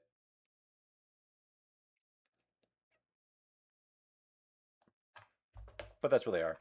Return to Ravnica. I really enjoyed this. This was when I was like, now I'm fully back in and I can just draft every week, do things regularly, um, have a blast with this stuff. Went to the pre-release. Yeah, this got me like back into standard in a big way, which was not necessarily the best decision, but it was fine. I'm gonna give it a high. I'm gonna give it a high B. I like stuff like Supreme Verdict. I liked them reprinting the Shocklands after Modern had been announced. Uh, Sphinx's Revelation was a lot of fun. There's some neat stuff in here, even if Blue White was like a little overpowered in the games and Standard ended up just being like going to decking and needing to get Elixir of Immortalities. Gate Crash, I have a fondness of. I'm gonna put it right below Return to Ravnica because most of the set is bad, but this was the set where I started playing at my current local game store. So yeah, February 2013 is when I went to the pre-release of this in Ohio. It was a midnight pre-release because I had to do it that way back then. Got in the car, was driven to DC for moving back to DC, and then found my local game store that I still play in to this day, 13 years later. And I just loved force drafting Orzhov and playing Extort. That's just everything I ever wanted to be doing in Magic. I just went 2-1 every week with Orzhov Extort. That was just what happened with it, and I loved it, and I had a great time, and that's why I'm giving it a B, even though outside of that, there's not that much going on in that set. Dragon's Maze is famously terrible, um, but it's kind of an inoffensive terrible, you know. Aside from like Voice of Resurgence being a $50 card, I'm gonna put it right here. It was a really weak end to it. The only fun part about that set for me was that there was one night that we did the draft had filled up and 8 of us couldn't get in, so we just bought the packs and then went to a bar down the street and just drafted at the bar. And so we're like at a bar drafting, having wine and food, and it was just one of the most fun drafts I've ever had in my life. I opened a Jace Architect of Thought. Truly tremendous, wonderful experience, but the set itself was pretty terrible. M14 I mostly missed because I was away at a language immersion thing in Middlebury that summer. So I never got to draft it in paper. I only drafted it on MTGO when they did flashback stuff later. this is famously the slowest draft format of like all time. Um, and that kind of thing is my jam. But I didn't get to do enough of it. I haven't been able to do enough drafts of it to like really have enjoyed it. And I felt like maybe there's a little bit you can get a little too slow. You can get a little too slow. You get a little too big in on divination and all that stuff. And so I can't put it too highly, but it's like a fun little curiosity. So I'm just gonna put it right here. Just gonna put it right here. Now we get to Theros. I like Theros more than most people, so this is gonna get me in trouble. I'm gonna put there. I know Theros is not that fondly thought of by a lot of people, but I'm gonna put it up here. Again, this is when I was really getting super hard, like drafting very regularly and consistently at my local store. Um, I was getting better at draft by this point because I was doing it more regularly with people who were better than I was. Some of whom might still be better than I am. I really liked Bestow as a mechanic because auras were always fun, and now you can actually do them. Devotion was a really fun mechanic. I just have a lot of very fond memories of Theros. And there's a lot from just like a magic set can really make you think about a period of your life and like what was going on in that period, like what was going on for me in like fall 2013. And there's just a lot of great nostalgic things related to like listening to limited resources while they were reviewing the set and talking about it. And I just have a lot of great fondness for this set that probably makes me rate it more highly than I should. I know Born of the Gods is another set that is on a lot of people's worst of lists, but I can't really make it worse than like a B. I just don't know where. I'm gonna put it about here. The thing about Born of the Gods is that the tribute mechanic was a Punisher mechanic, and those are basically always bad. And it diluted a lot of the fun that you had in Triple Theros without yet getting to the fun enchantment matter stuff that we were going to get in Journey to Nyx. So there's not a lot going on that's great in that set, but I personally, that was when I went to GP Richmond and just was like cleaning up at the like side events that involved Born of the Gods Limited, and as a result, I just like it a lot. It's just a lot of fun. I liked what they started to do with the multicolored gods. I don't know. I have a fondness for this set. What can I say? Journey to Nyx, I also have a little bit of fondness for. I'm going to put it a notch above because I think it is a better set. But they did have to cram all the enchantment matters and stuff in a little too much at the end. I bought a like there was Channel Fireball was selling like $40 boxes of Chinese Journey into Nyx because for whatever reason just wasn't selling, and so I was like, yeah, I'll buy a $40 box of a current standard legal set, and I got more than $40 worth of value out of that. That was fantastic. I loved it. That's kind of the only fun story about the set though, is otherwise it was just sort of like it didn't again the further you get from triple of one set in draft, the worse the draft gets. That's just my personal belief. It always gets worse the more you dilute it. Oh well. Conspiracy, the first one. I'm going to give it an A just because I really liked I liked Cardwork Librarian. I liked the conspiracies as a mechanic. The first time this was the first time they did like a draftable supplemental set that wasn't an unset, which I mean let's just pretend Unhinged was not draftable. Um, First time they did that, and it worked. It worked. It was really fun. There's a lot of stuff in that. Like I still want to put. I'm still talking about maybe putting conspiracies in my own vintage cube. Cogwork Librarian is a whole meme on LSV's vintage cube streams. There's a lot of really fun stuff going on in that set, and it gave us some fun cards as well. So I'm happy with that one. M15, I think, is the best of the M sets since M10 here, and I will put it I'm gonna put it A. I really enjoyed drafting this format. This is the one for people who don't remember. This is the one where they had community designed cards. Like the Penny Arcade guys who didn't even really do Magic got to design a card. The guy Richard Garriott, the guy from the Ultima games, got to design a card. The guy from Plants vs Zombies got to design a card. Like those cards were just really neat. It was fun to see like designed by such and such on it. This was also the set with Goblin Rabble Master. I just remember it being this was the one with triplicate spirits, I believe. Convoke was the mechanic. I believe that's right. I don't want to let me double check that so I'm not lying on the internet. Um, but this was the one where I was yeah, it's this one. Well, I started doing a sealed league at my local store on Tuesdays, and I just had so many fun memories of that. And trying to get the triplicate spirits, trying to do I really, all those designed by the community cards were really cool. Um, a lot of that Convoke is a fun mechanic. There's a lot of neat stuff going on in this one. As long as I wasn't getting milled out by a Jace memory adept. Oh no, no, this was the one with Jace the Living Guild Pack. This was the Jace that was terrible. This was the first time they gave us a terrible Jace. It was like super. Oh, this had the souls. This had the soul of Innistrad, the soul of Ravnica. Oh boy. Oh, I'm gonna move this up a couple slots on remembering that. Oh yeah. Oh, I love that set. Konzatark here is an S. I feel like it doesn't quite get above Invasion. My own personal experience with Invasion is going to give me the edge on that one there. But Cons of Tarkir, I mean, there's a reason they brought it back on Arena drafts, although as I understand it, part of that was because they'd like coded it when they were trying to create Arena, and so it was like already kind of in the file or something like that. It was a lot of fun. But this was just a blast. I feel like this was when I had fully solidified in as a drafter who was more consistent at the local store, and like I keep saying that, but it gets more and more consistent until the point when like you're there every week if you can possibly make it. Um, and like trying to do the 5 color deck in that one, that was Trail of Mystery. There's the set. The set is goat tier for a reason. The same cannot be said for said for Fate Reforged. At least this time they're like, well, we're gonna be double drafting the. We're double drafting this one. I think we were drafting 2 of these by this point, right? I can't remember when they moved to packs of the one. I think it was no, it was. I remember my strategy once they added Fate Reforged. Yeah, because you were still doing this one last. I remember this because my strategy was to force white in the cons part so that I would get past a Citadel siege, and it kept working.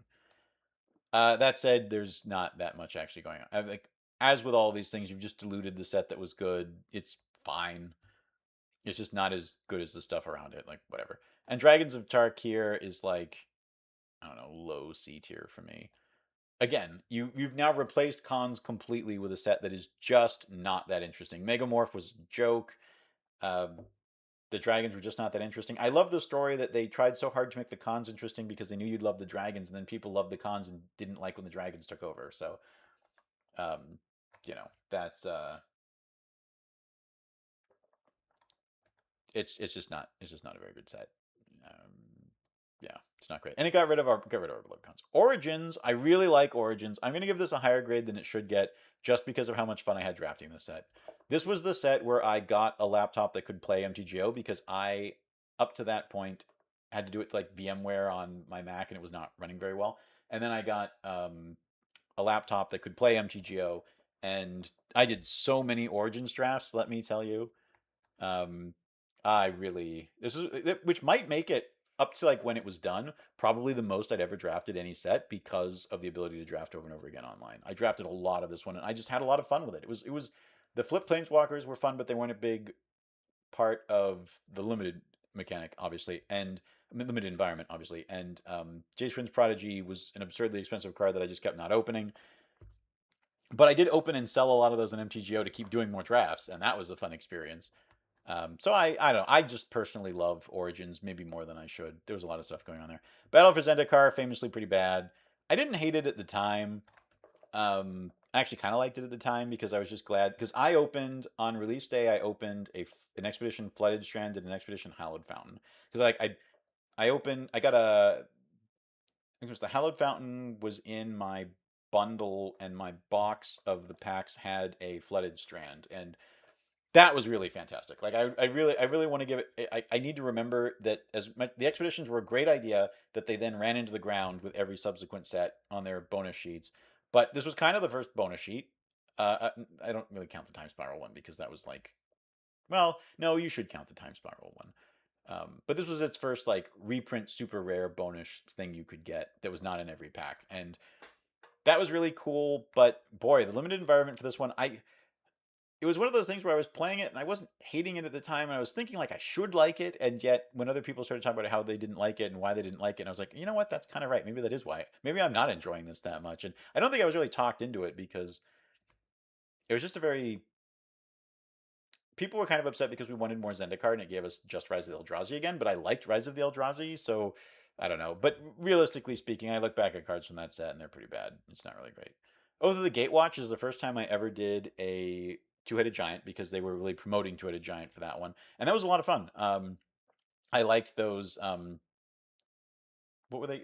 Oh, so Surge, was that the name of it? No, what was the what was oh my god, what was the name of the mechanic? That what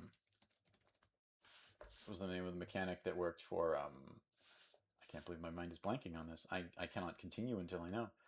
Um, but it was the one that was if you or a teammate has cast a spell, this is now cheaper. Surge. It wasn't. It was Surge. All right. Yeah, I was right. Um, and so that stuff was really fun. I really liked the two-headed giant mechanic stuff.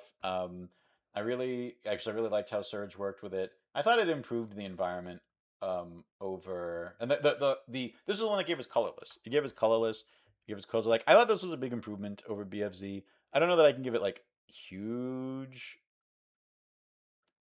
amounts over that, but it didn't really break anything. I mean, no, that's not true. What am I talking about? It massively broke Modern with Ayavugan and Eldrazi Temple. But I didn't play those formats at that time, so I didn't really have to care.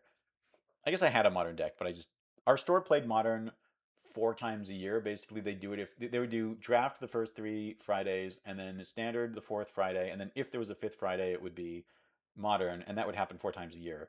And so I no, it didn't mess up my like 3 games of Modern every quarter. Uh, so and then they banned it, and everything was fine. Shadows over Innistrad. This was one that felt a little less fun than I was expecting once it came out, but still was very fun. I feel like it's kind of B tier. Yeah, it's just there was neat stuff. I was happy. I was surprised and happy that Madness was back, but something about it is just missing. I don't know. It was just missing something. On the other hand, I thought Eldritch Moon, as much as it was like, okay, we're already just back to the Eldrazi, um, I actually really liked Eldritch Moon. I'm going to put it a little higher. I thought that a lot of the mechanics in there, like Emerge, was a really fun mechanic. Um, I really enjoyed the limited for this one. Yeah, it was just really fun. And I kind of liked the payoff for the stuff from Shadows over Innistrad. Yeah, that seems about right for me. Those sets are fine. Conspiracy Take the Crown, not nearly as good as the original Conspiracy. Leovold was just, I think Leovold was from that one, right? He wasn't from the original. I'm going to feel so dumb when it's like, oh, you're actually wrong about this thing you're talking about. But I think Leovold was from, Leovold was from Take the Crown. Yeah, he was from Take the Crown. It's just like everything that Conspiracy did that was cool and interesting, Conspiracy 2 just like didn't do as well. It just felt like kind of a really weak follow up to me. And it introduced the Monarch, which massively just like broke a bunch of Pauper um legacy stuff for a while, in the same way the Initiative would do later. So I don't know. I was just not a big fan of Take the Crown. It had some other fun things in it. And conspiracy stuff was always whatever, but I'm gonna give it like it's like it's like kind of mid C, right? It's just not that. It just messed up some other. It messed up Pauper so much. It's just. I mean, you can tell that they never went. They didn't make a third conspiracy, right? That's kind of how you know Conspiracy Take the Crown was not that good. Even if some of it was fun, and I tended to do very well in the conspiracy drafts that my store would do because I basically do like 1 or 2 total. Um, and when they would, I would tend to do very well because I'd tend to play against people who didn't know me as well, and so I would be very good at the like hidden agenda type stuff, um, which this conspiracy, did very nicely. There's good stuff going on, but it's just so much less good than the first one was, and it broke formats I care about. Kaladesh, I really enjoyed it when it came out. Probably at about this level, probably like high B. I wouldn't give it an A. Energy was fun, but it broke a lot of formats. Yeah, it messed up standard quite a lot. So many bans. Smuggler's Copter was a mess, but I really liked the limited format. And I liked the setting. The setting was just neat. It felt fresh. It felt interesting. Yeah, just a lot of neat stuff going on there, but nothing that was like so great because I really don't like vehicle design that much. Like they're just whatever. Okay. The fact, yeah, I don't know. You can't kill them at sorcery speed most of the time with creature removal. Um, there's so many times you can just they're so bad and limited most of the time, and there were just like too many overpowered equipments in the set, vehicles in the set, just like with equipment in Mirrodin, because they didn't know how to balance it yet. So I don't know. I can't really give it above a B, but I did enjoy it. Ether Revolt, we sort of had this trend around this period where it kept feeling like the second set actually was improving on the first set. Like Shadows of like BFZ was improved by Oath of the Gatewatch. Um, Shadows over Innistrad was improved by Eldritch Moon. I think Kaladesh was improved by Ether Revolt, which of course also gave us Fatal Push. Um, it's still better if you just like took the good cards and put them in one big set, but which is what they started doing, and that's much better.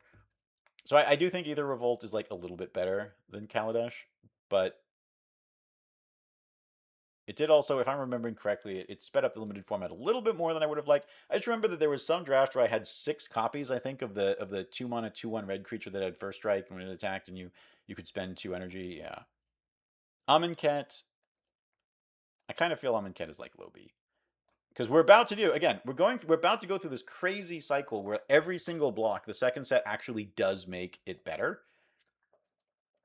Um, Amonkhet was just not a very fun limited environment. It was just Exert was just too punishing.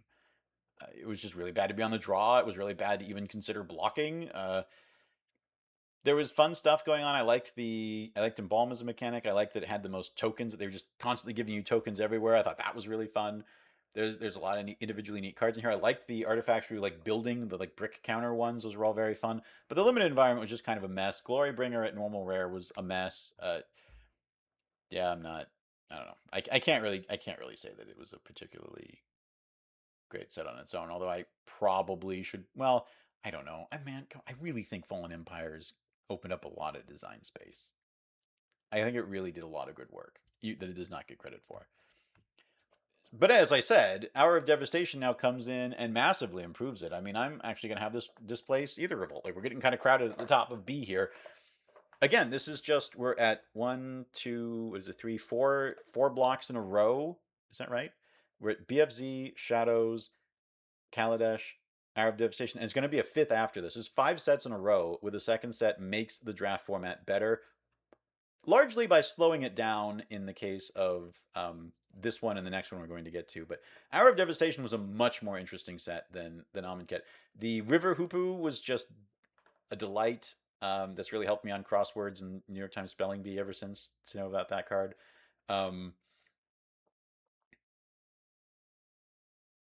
Yeah. Um, and I just really slowing it down was great. A lot of the stuff they did with like other versions of Exert they did in that set were really fascinating. The stuff they did with -1/-1 counters and the whole block was really cool. Hour of Devastation just felt like a more fun implementation of everything Amonkhet was doing.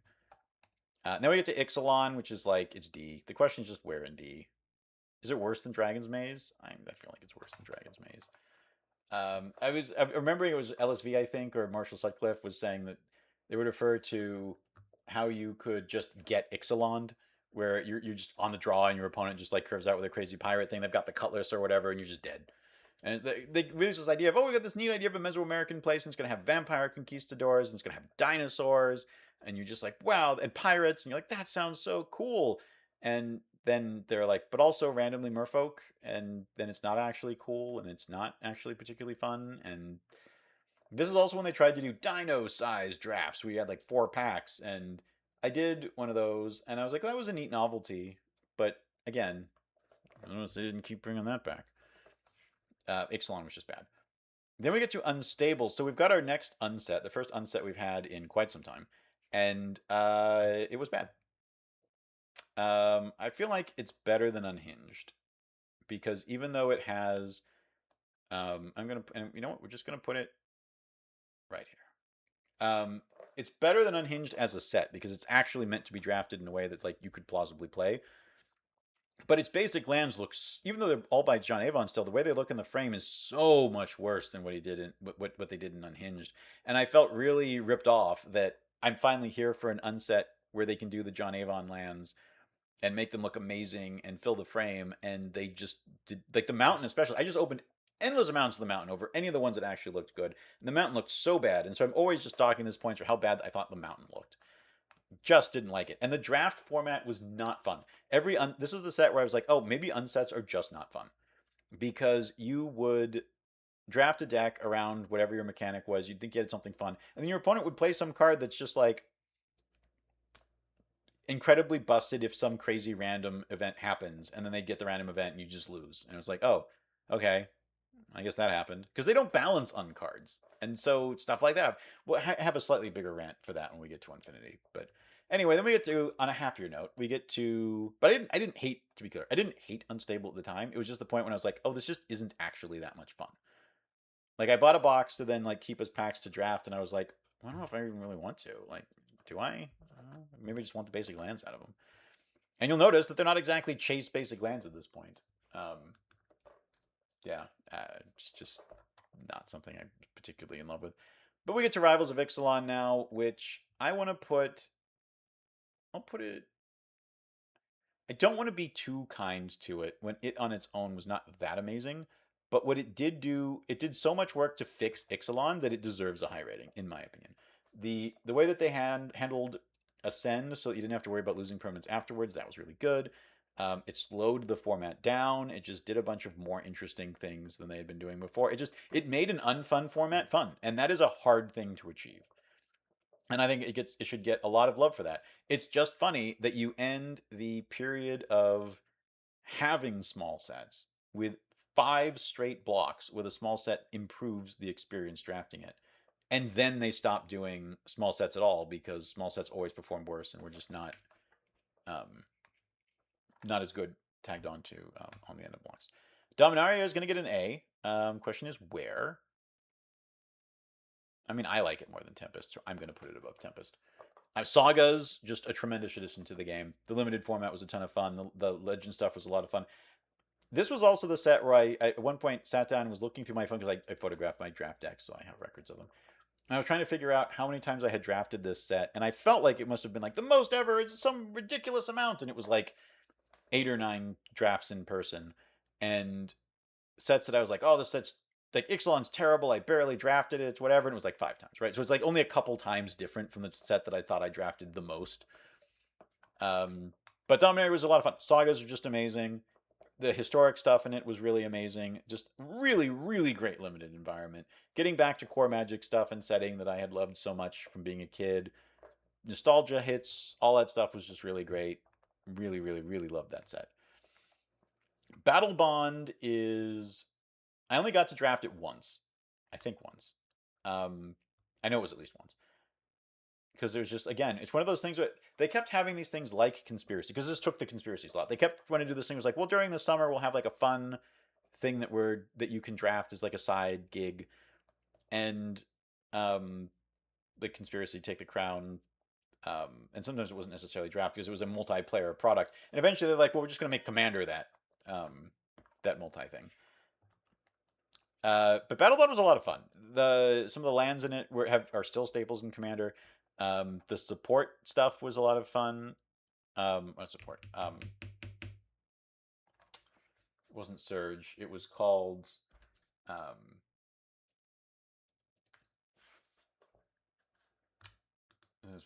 What was the name of the mechanic? The partner with stuff was really fun. That was in this. It was much better than the partner that was in mechanic.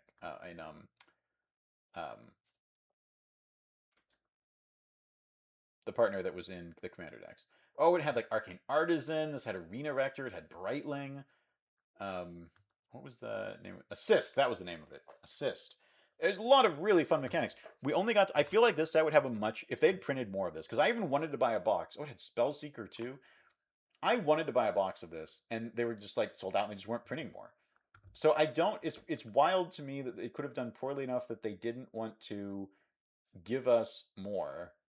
They didn't want to give us more things like this, and they stopped doing these kinds of products when it sold well enough that I couldn't get it. But I don't know. I kind of want to give it an A for that reason, but it doesn't really deserve an A. I'm just going to put it right here. Nice little high B. I think it deserves a high B. Okay, now just try not to mess up the frames while we're adjusting things here. So this takes us to the return of core sets with M19. M19, I am trying to remember which one that was. What was in that set?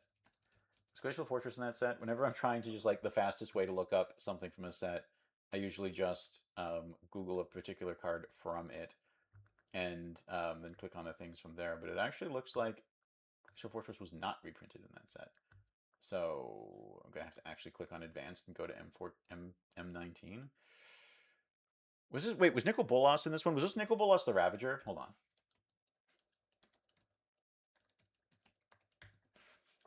I mean, maybe it is. We'll know once I can spell it correctly. I know how to spell Ravager.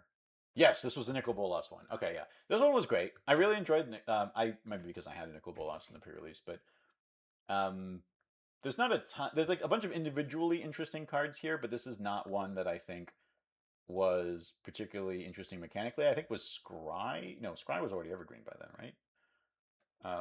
But a lot of cards had Scry. Oh, this had the Tezzeret Artifice Master. Did this just not have a specific mechanic? Did it not? So just a lot of interesting individual designs in this set, but it really feels like it doesn't have much in the way of a particular character to it. Yeah, looking at the list here, it's just like just a bunch of individually fun things. And what do you do with a bunch of individually fun things? It's probably just like a high C, right? Maybe we'll give it a low B. Guilds of Ravnica. I really love the I really love autumnal like visual themes. This will come up again when we get to Midnight Hunt, and I really enjoyed this set. This was the one that had um, this had Demir in it, right? Demir was in that one.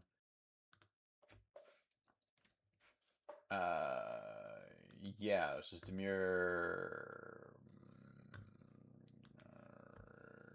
Which one was this? This is the multifarious one. Okay, yeah, this was Guilds of Ravnica. This is the one that had, um, yes, that had Demir in it. Yes, yes, and it was Jumpstart. Jumpstart. This had Izzet as well. The Izzet one was really fun. The Demir stuff here with Surveil was so good they kept it as a thing. Yeah, I really like this one. I feel like I don't know if I can justify giving it an A exactly, except that I don't have to justify it because it's my tier list, so it's going to go right here. I just really liked how it looked, and I liked how a lot of the mechanics played, which is a lot of fun. I'm also going to put right below it Ravnica Allegiance because they're both very similar sets, and they were both a lot of fun. We had this disinformation campaign was in the first of these, and Dovin's Acuity was in the second. Those were just really fun build. I just have a lot of fun. I mean, maybe that's not enough to hang on an A. Maybe an A needs to be something better than that. But not if I put Portal 3 Kingdoms in it, I guess. So I can do this. I can leave these here. I just really enjoyed these. They were really fun build up to War of the Spark. They were just very fun mechanically to play through. I really, really loved the look of these sets. Like, just look through the spoilers on these, and just like what the art is like, and the images, especially a lot of the Demir cards. It just looks really cool. The autumnal theme feels like the end is coming, like like everything's fading and going away, just in time for War of the Spark.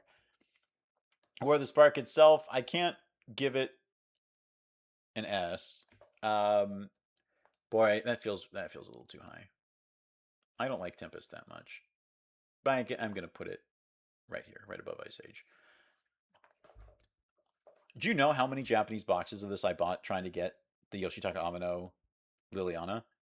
And the one Liliana I got in all 6 of those boxes was the English art.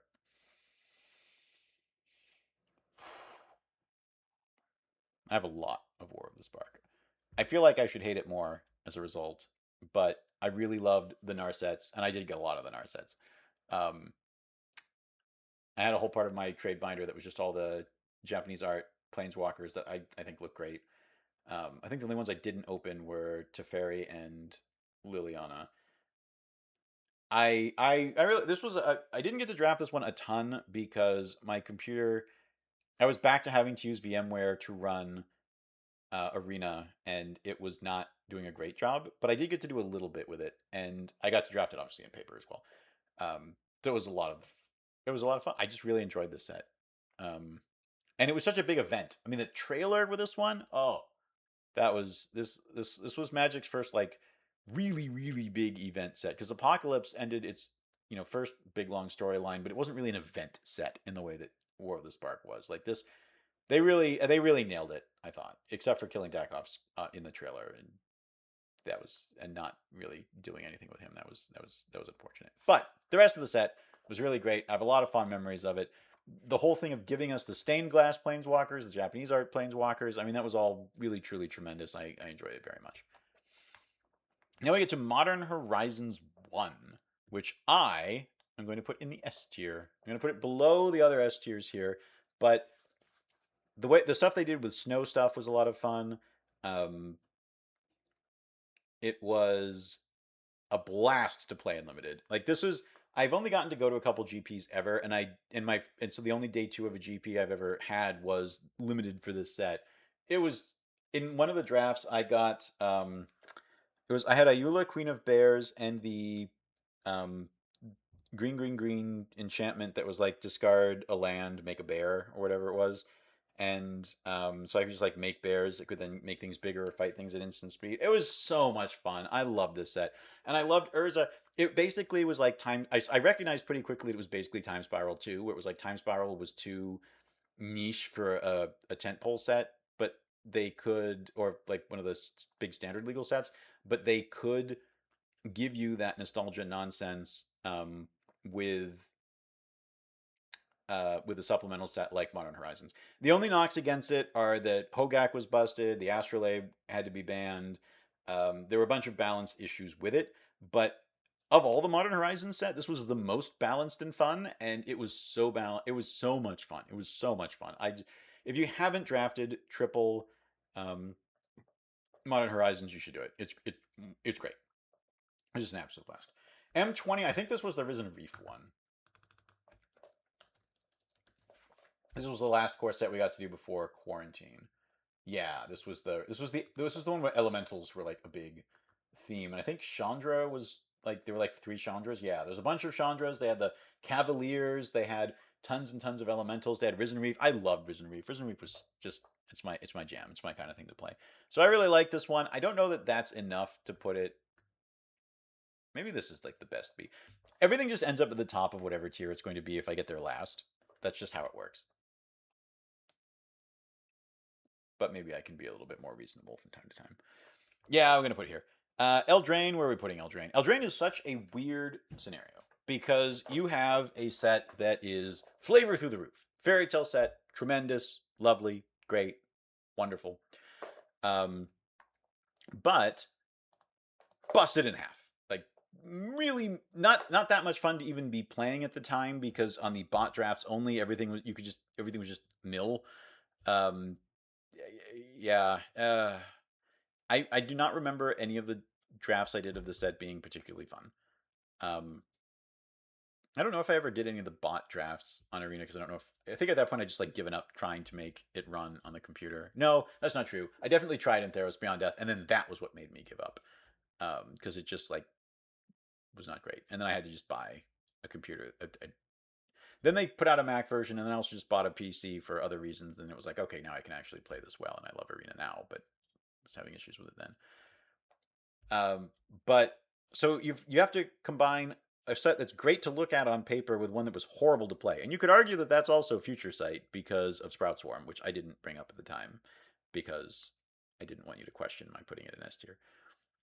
But Eldraine just ruined. They had to ban so many cards from this set, and the Oko was awful. So the limited environment wasn't fun. The standard environment wasn't fun. But they created adventures and food tokens and had a really resonant set. So it's like I sometimes have referred to Future Sight as being like a closet play, sort of like Goethe's Faust, where you're not really meant to perform it. You're meant to like sit in the closet and read it. And it's kind of like that with Future Sight, where it's like it's not so much about playing with these cards because they all do kind of random things. They don't necessarily work together that well. It's about like looking at the cards individually. Throne of Eldraine is like that. Throne of Eldraine is I'm going to look at these cards, but it's kind of bad if I play with them. And yeah, that's that's Throne of Eldraine. And so, what can you give?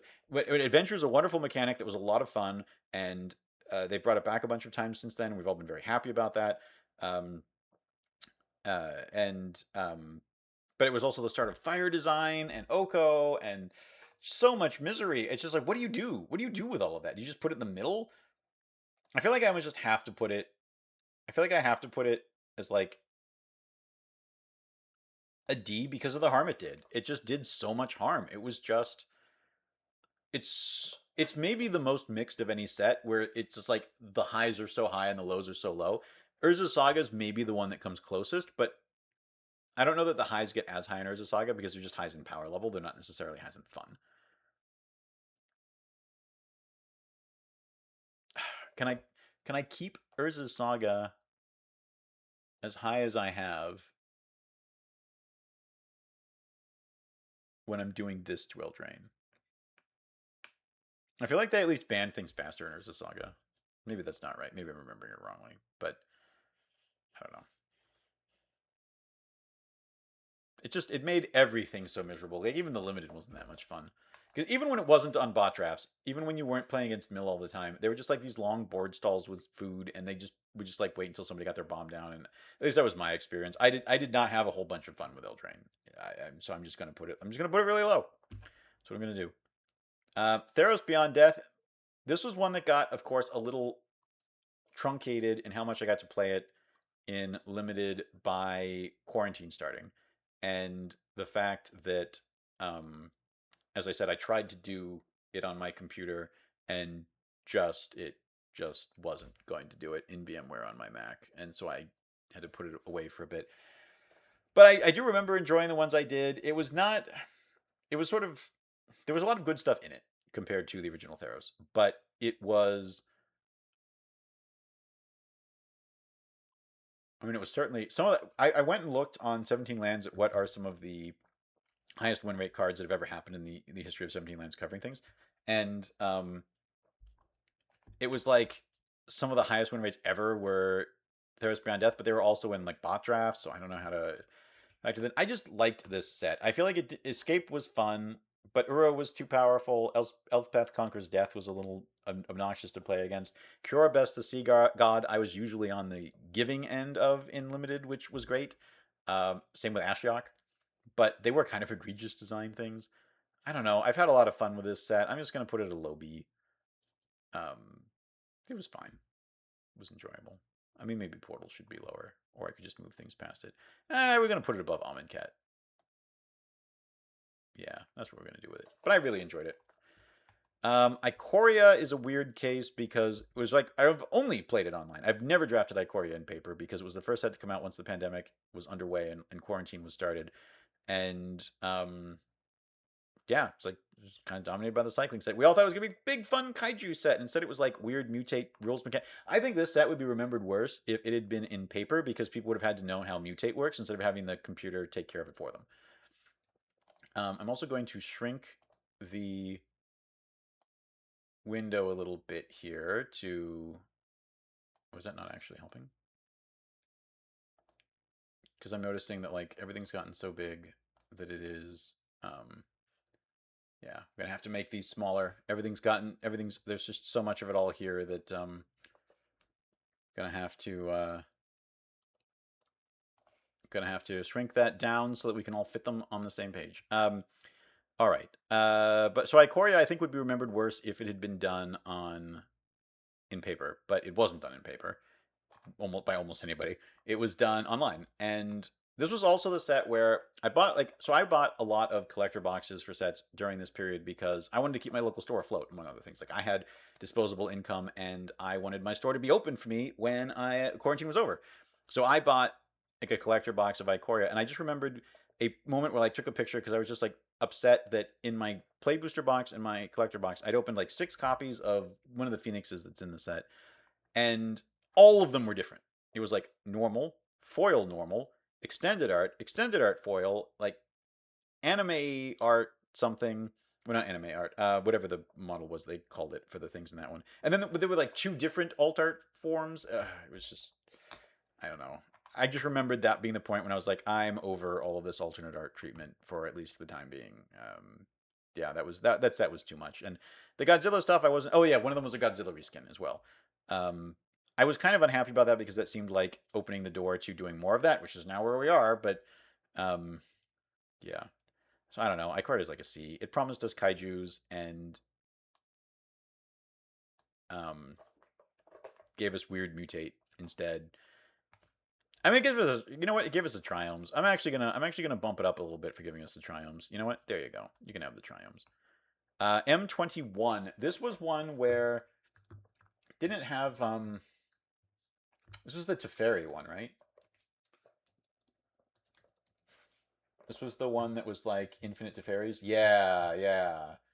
Infinite Teferis, and it was like kind of good, but also not. But they reprinted Ugin the Spirit Dragon and Baneslayer Angel, and oh, and the Containment Priest was insane. There's a lot of individually good designs in here, but again, it's one of those ones that's just like, okay,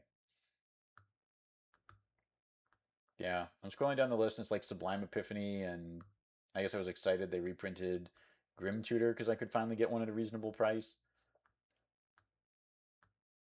It's just not a particularly exciting set. I know that I drafted it some amount of times, but like, you see, we run into this problem where it's next to stuff that's like broken but exciting, and now it's just like not broken but also not exciting. And so I'm just going to put it right here. Just going to put it here. Now we get to Jumpstart. Um, Jumpstart, I'm only putting the one Jumpstart in here because you could argue that based on my criteria of sets that are randomized, I guess these don't necessarily sets that are randomized and contain new cards. That Jumpstart Brothers War had like a couple cards that were specific to that, although I don't know that those were the randomized ones. That the Avatar Jumpstart, whatever it was, that had all those other versions of cards that somehow kept popping up in Scryfall when I was looking for something by Katara, and I'm like, why is this Legacy playable? This random card that was not in the set. Why is "That's Rough, Buddy," the most iconic line from the show, not on a card in the set, but in something in the Jumpstart thing? I don't know. But the very first Jumpstart was a really neat idea. It was a neat idea. It was done really well. It's been a lot of fun when I played it with friends. It just got cut off by quarantine, and then it got ruined by them overdoing it by making a Jumpstart for like every set, every time as a companion product, and it just not being necessary. But the original one you shouldn't hold that against. But we're consolidating all the jump starts together for one original A, and we're just ignoring that they would have some weird jump start with minor things for all kinds of other sets, and that now is why you can't find any Scythe Cat clubs for your vintage cube or something like that. Zendikar Rising. This is one where I wouldn't really get my desktop that would let me do lots of arena until Adventures in the Forgotten Realms. But I did do at least some when I was like getting. I somehow got the computer to work enough again. Maybe I think it was because I was trying to force myself to at least have done a draft of each set so that I didn't completely miss out on them. And so I did that with Zendikar Rising. And I've done a few. I did a few like later once I had a computer that could play it. And they did it as a flashback draft, and it was like it was fine. Look at the spoiler list, and it's nothing that's that offensive. It's nothing that's that exciting. They brought back expedition lands and oh yeah, I didn't. I should have mentioned that hold it against Amonkhet that its bonus sheet was so bad that they just stopped doing the bonus sheets and everything after saying they were going to do it. Um, that makes me want to knock Amonkhet down lower, but I'm not going to. But or Zendikar Resurgent was what's the name of the Nissa from that one? It was the one that was like randomly black green, and then she just like never was black green again. Yeah, Nissa of Shadowed Boughs for Zendikar Rising was the name of the set. Um, they were like, okay, we're back to being Zendikar, and we're gonna have this whole party thing. And I think the party design was neat, but they then didn't use it in the D&D set, which was I understand why. You can't just force these things in. But when you look over the list of the cards here, that's like it's got a bunch of Alzheimer's for Cube, like Skyclave Apparition and the Aspirant, but oh, and it gave us the modal double face stuff. Okay, maybe I should give them some more points for that. But it also gave us the Omnath that was pretty stupid. I don't know. This one just feels kind of middling to me. But again, some of that's just going to happen with the sets that we didn't get as much time with because of quarantine. Kaldheim, though, Kaldheim is going to get a nice high B. I'll put it right below Battle Bond. I feel like Battle Bond would be higher if I'd gotten to do it more, if we're being fair. Call Time was great. I definitely got to do only a few drafts of it um, online, but I did get to do a few, and they were really fun. Maybe I did have this computer by then. I don't know. In any event, uh, they brought back snow-covered lands in Standard, and that was fun. And it was a little bit too much of one of those like you can just go all the colors and do all the big things. And did you get was the uncommon thing that like made ice cubes that tapped for mana of any color or whatever? You know the one I'm talking about. You can tell it's been a while. I basically just always did that deck, and that was fun. But I like their take on gods being different from Amonkhet's and uh, from Theros's, and they weren't indestructible, and that was just like neat. And it kind of worked with Norse mythology too. It was a fun set. I just have fond memories of it, and I think that when I had done things with it, it was good. So I want to put it. Well, it's actually still a little too high. I had a lot of fun with it, but the more I'm thinking about it, the more it's like it doesn't deserve too high. I can put it over the lower one though. Yeah, I can do that. Strixhaven, the first Strixhaven, also cut short by quarantine. This one was an interesting one for me. I just didn't get to do enough with it. I My local store did do a Strixhaven draft when it reopened, which was like end of June 2021. But we were really doing it like the release back was Modern Horizons 2. But they did still do a Strixhaven thing before AFR came out. And I just remember that I got like a pack 2 Cody or something like that. And I was like, oh, we're all in. We are all in on Cody. And I did. And I believe I 3 0'd that draft pretty handily. It was an absolute blast. Just a lot of fun. I've heard things about the color balance that make me think maybe I wouldn't have enjoyed it if I'd kept playing more and more. But the one I got to do on my computer when it was out um, was one of the. It had one of the best games. I went like 6-3 in it, but I'd had one of the best games I'd ever had in the history of playing Magic. I think I might have even saved the recording of that somewhere, but I don't know. I don't know where. That was just it was absolutely delightful. I just have a lot of fond memories from that one, and so maybe this is too high a rating for it, but for my minimal exposure. But I really enjoyed it. I really liked the idea of it. I liked the concepts behind the 5 colleges. I thought it was well implemented. I was just a big fan of it. I just didn't get to do as much with it as I would have liked. Modern Horizons 2 now brings us to an interesting point where again the the sealed was fun. The draft was even more fun. I really had a blast with a lot of it, but it just broke so many things. It just was like, okay, and now you have to deal with fury and endurance and solitude and grief for forever. And I didn't. I and Ragavan, and it's like it's some of this stuff is fun when you're on the giving end. It's not fun when you're on the receiving end. And yeah, it's fun limited environment and just made everything else less fun.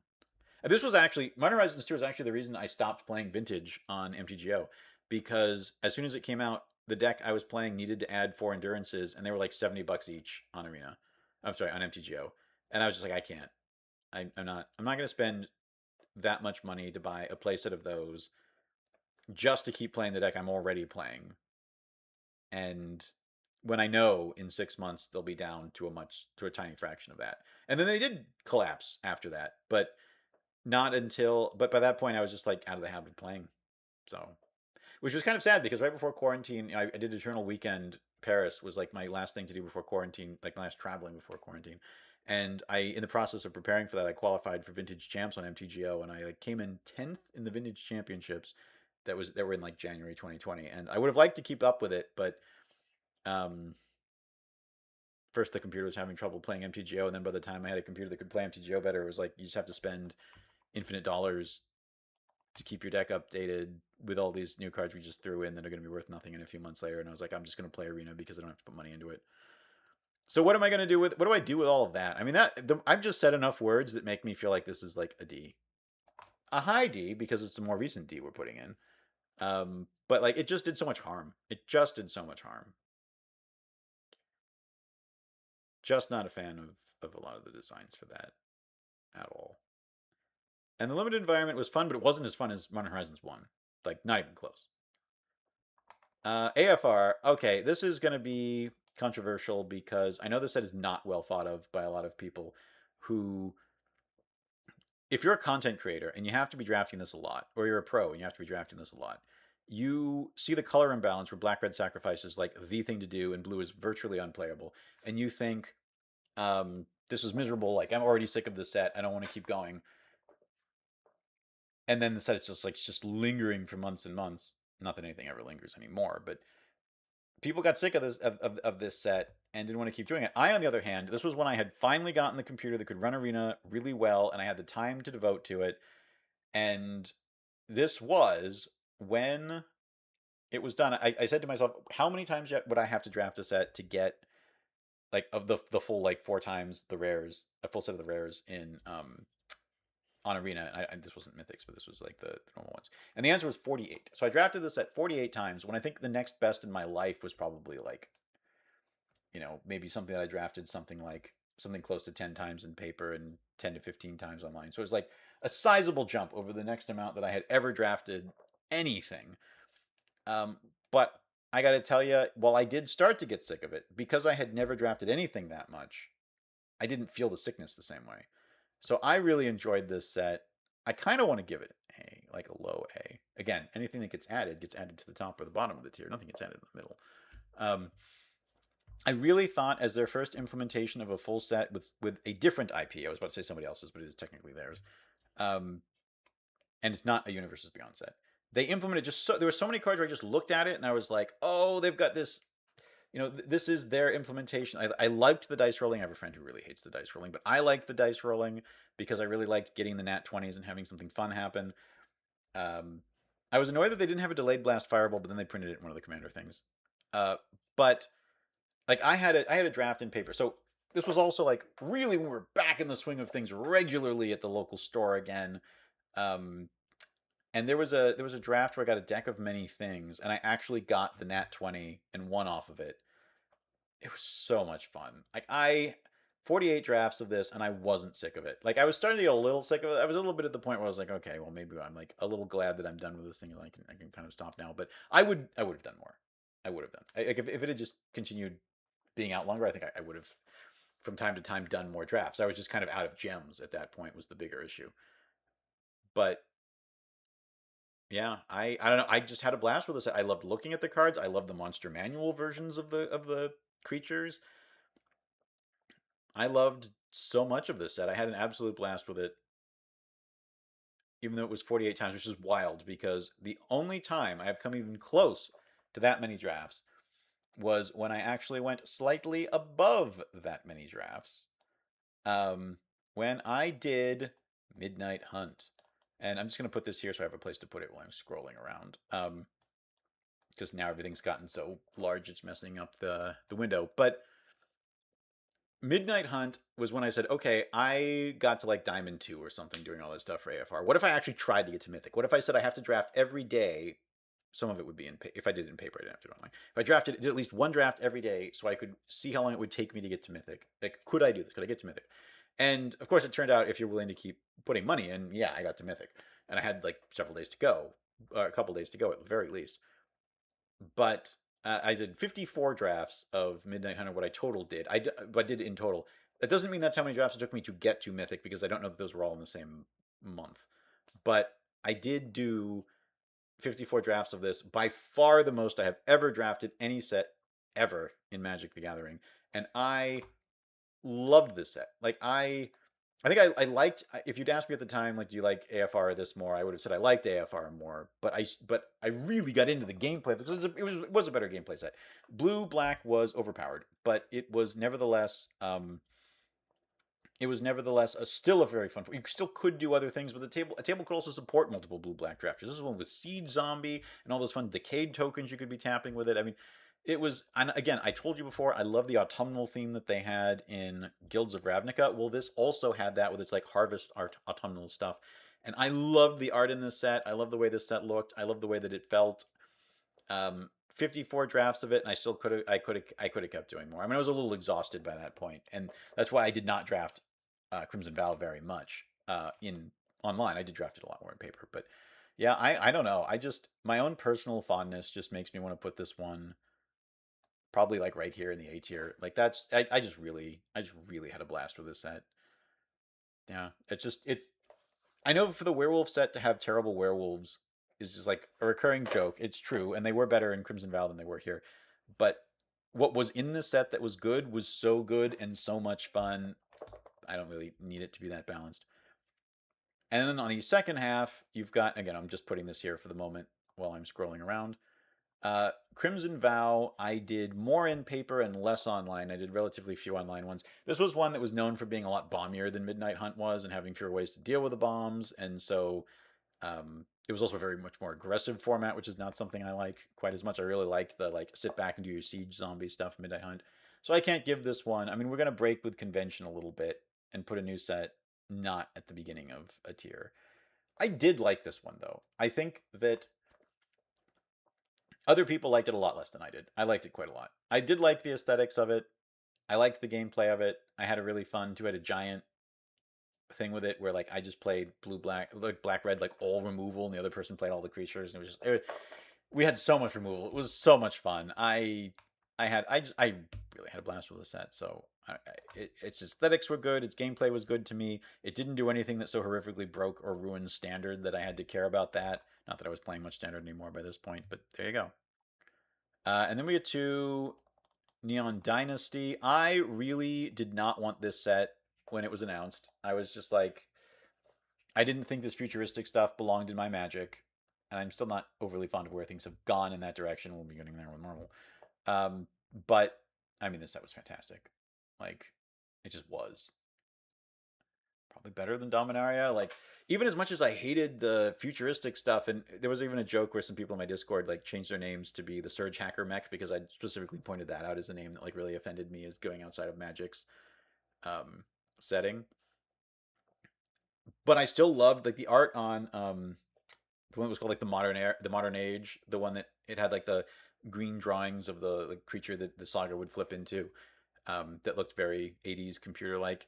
I really loved the art on that. It was just like the set, despite it all, the set just won me over, kicking and screaming. It won me over, and I loved that it was about the conflict between tradition and modernity, which was coming right to the heart of the thing that I was bothered by about the set, and it was just so much fun to play. Mm.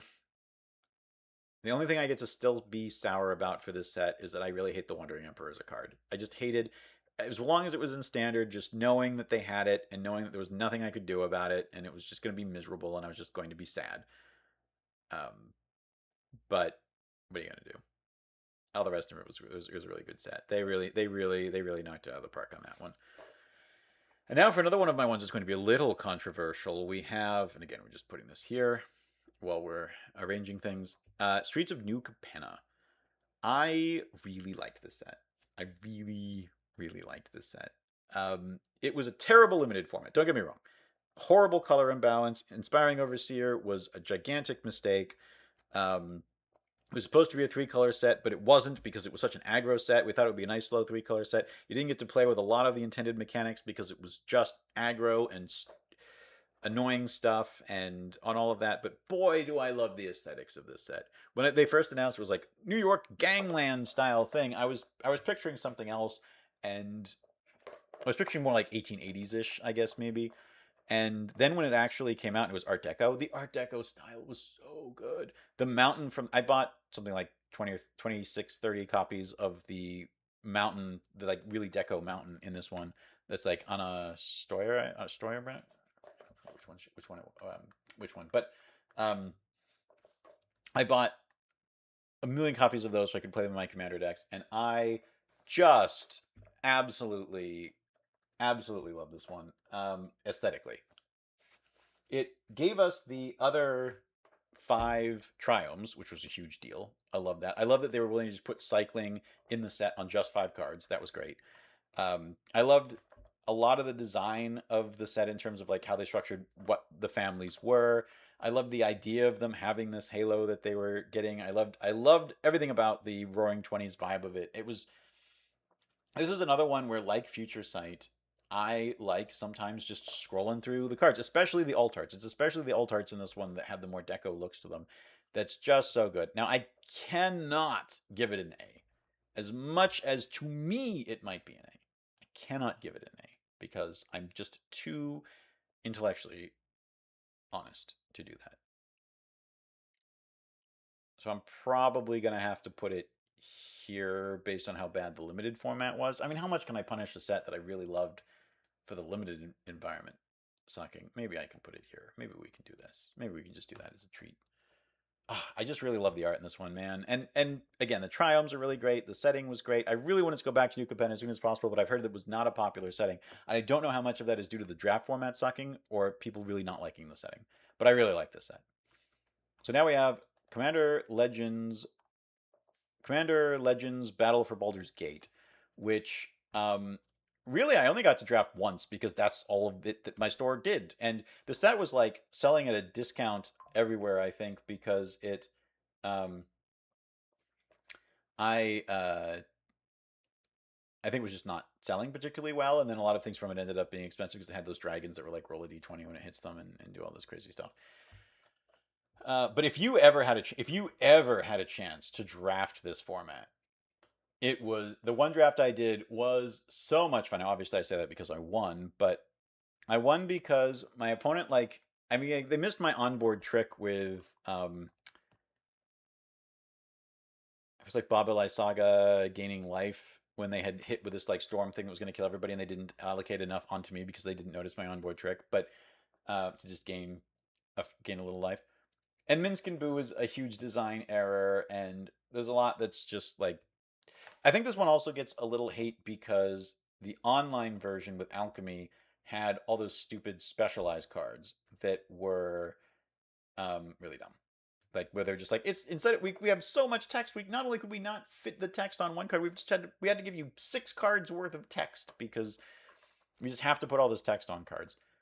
But if you ever actually played this format as a draft format in a group game like it was intended, this is our lovely little return to the conspiracy type stuff. It was actually really fun. Really fun.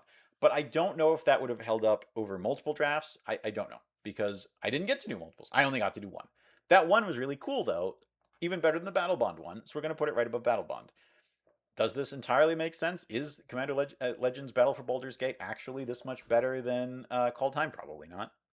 Is it that much better than Crimson Vow? Probably not. But it's where we're putting it. Dominaria United. So here's a set where I enjoyed it a lot. I enjoyed the gimmick of them putting Legends cards in it. And I thought when it came out, oh, I'm going to buy a collector box to open and a collector box to keep in my closet because with the ability to get something like a Tabernacle at Pendrell Vale, this will be worth so much more in the future. This is worth like a fraction of what I paid for it at the time, I think. Or like the price is just like gone down, I think. I can't remember what they used to price collector boxes for non-UB things at, but yeah, it ain't pretty. And the card I got in my thing was like I got the like giant turtle, and then eventually there was such a deal on them because they were selling so poorly that I got one very cheap, cheaper than I'd bought one of the other ones for. And I was like, well, this means I can just open the other one, right? And I opened the other one. It was like Wall of Shadows was the thing. I did end up with a lot of Sheoldreds though, and those did end up paying off nicely, or will when I ever actually get rid of them, because apparently that card's still worth a lot, even though it's not in standard anymore.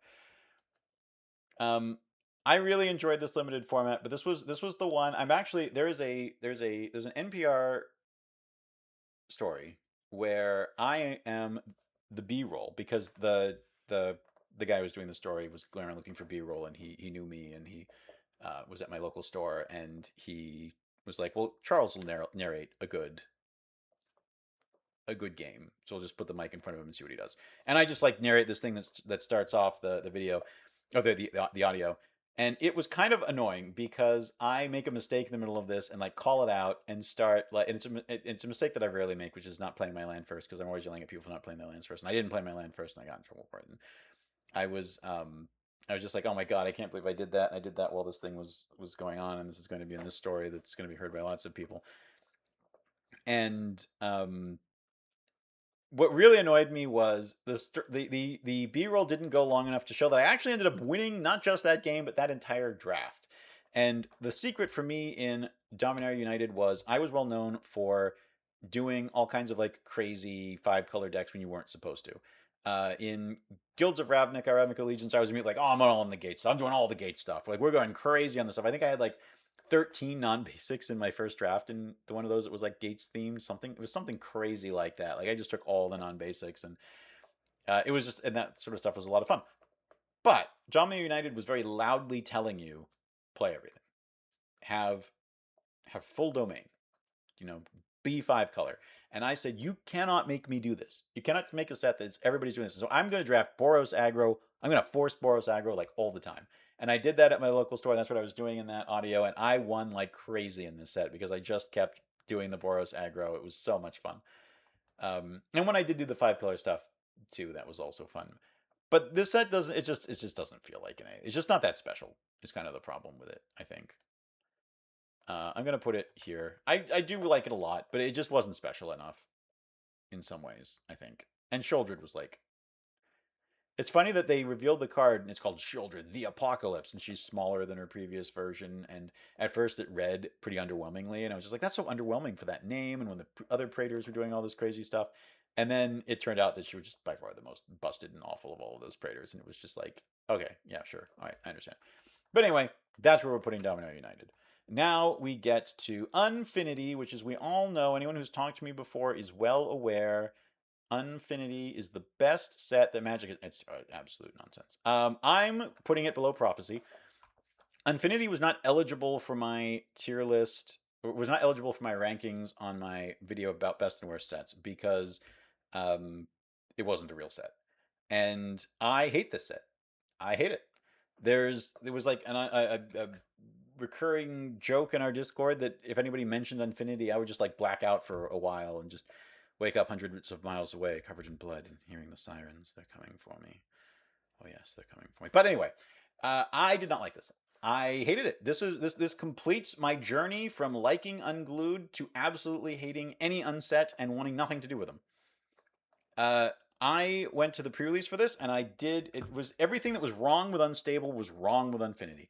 In Unstable, as I said, you try to do your fun thing, and like in this case the attractions, and then you just get completely destroyed because your opponent plays some dumb card that wasn't play tested that just does its stupid thing. Like I get into a game and I'm like, okay, I got my fun attraction stuff ready to go. I'm gonna have a nice grindy little game, do these fun little things. And my opponent is on the play and just is like, turn 1, cast a 1 mana 2/1 flyer that I have to flip in the air, and if it lands face down, it's like destroyed. And of course, it just doesn't land face down. It landed whichever way kept it alive. And so she just beat me to death with it very quickly over the next few turns, as well as like other stuff like that. And I went and I even did at MagicCon Vegas. I did the giant draft of this that Mark Rosewater was doing because it was free. Like I bought the Black Lotus VIP badge, and so I just like got to do that for free. I would never have paid money to do another Infinity thing after my experience with it before. And uh, yeah, it. By that point, I knew don't do anything fun. Just play. What was this the hammer where you like roll a die and it gives the creature like plus X plus O, where X is whatever the result is, and so you're just giving your creatures like +4 to +6 whenever they plus O whenever they attack. And it was just like, yeah, I just raffle stomped every single person I played against, except none of them were actually counted matches because none of my actual opponents showed up because no one actually wanted to do the Infinity stuff. And those are all just ways of talking about why the limited environment was not fun. Every time they tried to make an unset have an actual limited environment, it's gone from being a joke to just being miserable because they don't playtest this stuff to be balanced. And because it's not balanced, you just die to some stupid thing when you're trying to have fun. And there was no point in having fun, so I didn't have any fun. And that's part of why I hate Infinity. But I hate it much more for the Acorn versus real, it's none of it's silver bordered nonsense. And the fact that and stickers, they let the stickers be in. And the fact that instead of simply like changing it to say, oh, sticker things are actually Acorn now, or stickers can't exist in constructed, they just banned the cards individually. Which I thought was dumb when they did it with conspiracies, but it was also dumb when they did it with that. And the fact that this messed things up by being like, now we have to worry about the logistics of attractions and legacy, and you printed name sticker goblin, which is powerful enough that we now have to care about the logistics of doing this in a tournament setting in constructed in legacy for all time. Like, not for nothing in my vintage cube, I just don't put anything from Infinity in. Comet is the only card that I would consider putting in because it's like rolling the dice is actually fun. Like there's a fun element to Comet, and it's not complete nonsense like Name Sticker Goblin. But because for a brief moment I considered putting Name Sticker Goblin in because I was just copying LSV's list, and then I was like, wait, no. How would I do this? I don't have the sticker things left. I don't know where I would find the stickers. I don't know how long I could keep doing it with the sticker sheets. I don't remember how the sticker mechanics worked. Would you have to draft the stickers? The more I thought about it, the stupider it was, and the angrier I got about this set again. I hate it so. I hate it so much. It also ruined the idea of anything that was good out of unsets for forever because now it's like I mean the blowback to this one seems pretty harsh to the extent that I would be surprised if they did another unset in another like decade. I mean, maybe not that surprised, but uh, I'm not expecting them to do another unset anytime soon. It was just awful, and trying to make them legal so Commander players could play with them, and then having it mess up constructed formats. I hate this set so much. This is the thing that's going to be worse than Spider-Man. Just so that we're clear, like this is going to be my absolute actual worst of anything. But now we're going to be returning to a home place. We're waking up. We're out of our fugue state. We can have fun, and we can look at a delightful set like the Brothers' War. I don't know why the icon of this, which I saved from the same spot on Gatherer that I saved all the other things on, I don't know why it's showing up in darkness like this. And I'm going to give it a much higher rate than it probably deserves. And anybody who looks at this is going to be like, I don't know what's in that spot. It's Brothers' War. Sorry. I just love this. So as an old timer, they're like, we're going to go back and we're going to tell the Brothers' War in real time instead of through artifacts in the past. I love that. That was so good. That was so perfect for me. And the way it was done and the way that because they'd already written the Brothers War book, which I'd read back in the 90s, and so they didn't need to do the actual story again. So the short stories they put up on the websites were other people being affected by Urza and Mishra's War, and the way that they tied it in perfectly by having it make sense because Teferi needed to go back and find out how the Silex worked, so we could stop the Phyrexians. Story-wise, was everything I wanted. It just, I loved the idea of showing you, um, young like child, young, and old Urza and Mishra. Um, it was I know this was considered a little too aggressive as a format for some people. I really had a lot of fun playing it. Like this was just I loved this set. I loved it. I had a great time with it. I drafted it a bunch. I loved it when I could get around to drafting it. I even loved the Transformers cards you could get in the what were they called set boosters at the time. I loved those because I loved Transformers as a kid. I mean, who am I kidding? Of course, I was going to love those. Even if they were in my Magic, I still love them. So that was just I don't know. Brothers War was for just like Time Spiral. Brothers War was for me, and because it was for me and I loved it, and there's nothing that makes me upset about it. I know some people thought the limited wasn't the most fun. I didn't. I still only tend to play a set about 10 to 15 times in drafts online, unless it's one that I'm truly in love with because I just don't have time to do more than that. But as a result, I don't get sick of sets the way a lot of other people do. But I do know that I did 48 times for um, Adventures in the Forgotten Realms, and that wasn't enough to make me hate it. In any event, I never got sick of Brothers War. I loved it. I had a lot of fun with it. I'm putting it up really high because I loved what it did with bringing back the past like that. For extra all would be one. Yeah, let's just drop it in F tier. I don't like this set. It actually wasn't that bad. Maybe it really does not belong in F tier. The thing about this set is all the cards are really ugly to look at. They're just so ugly to look at. The arena background for it was ugly to look at. Um, the story was so dumb because they completed the planeswalkers and then uncompleted them, so it had no consequences and meant nothing. Like of the ones who got completed, it was like, but there were 6 total that got completed. 4 of them were completed in this set, and sorry, 5 of them were completed in this set, and 4 of them ended up just fine. And of the 6 total who were completed, 4 of them ended up just fine. And the one that they killed off was the one that I wanted the most, which was loved the most, which was Tamio. And so I was just like, they jerked us around with a story. Completing Jace seemed like such an exciting, bold, daring move, and everything they did with it since then has just made me mad. So I didn't like that. The gameplay was notoriously not fun because it's like, oh, you're on the draw? Too bad. You didn't curve out perfectly. I did have more fun than that makes it sound like, especially once this is where Day 9 was going on his thing about how you should just draft blue, even though it's supposed to be terrible. It's always open, so you should just draft blue. He did that with Adventures in the Forgotten Realms as well. He was like, well, everybody says blue's terrible. You can just draft blue, and here's what you can do to make it. No, sorry. Day 9 was saying to do that in Adventures in the Forgotten Realms. It was Ben Stark who was telling you to draft blue in Phyrexia All Will Be One. But anyway, we're looking at a set where every card in it is just so ugly. It's just so ugly to look at. The story was a big bait and switch that was dumb. Um, the Praetor they added for this is just like the least fun anything can be in Commander.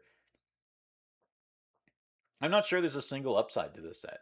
I hate this set. I ended up buying more of it than I usually do because I got the like complete bundle, which was pretty cool. That actually was pretty cool. And I bought a second box of the set boosters because this set happened to be the active one when I hit the like 10-year anniversary of the store that I go to.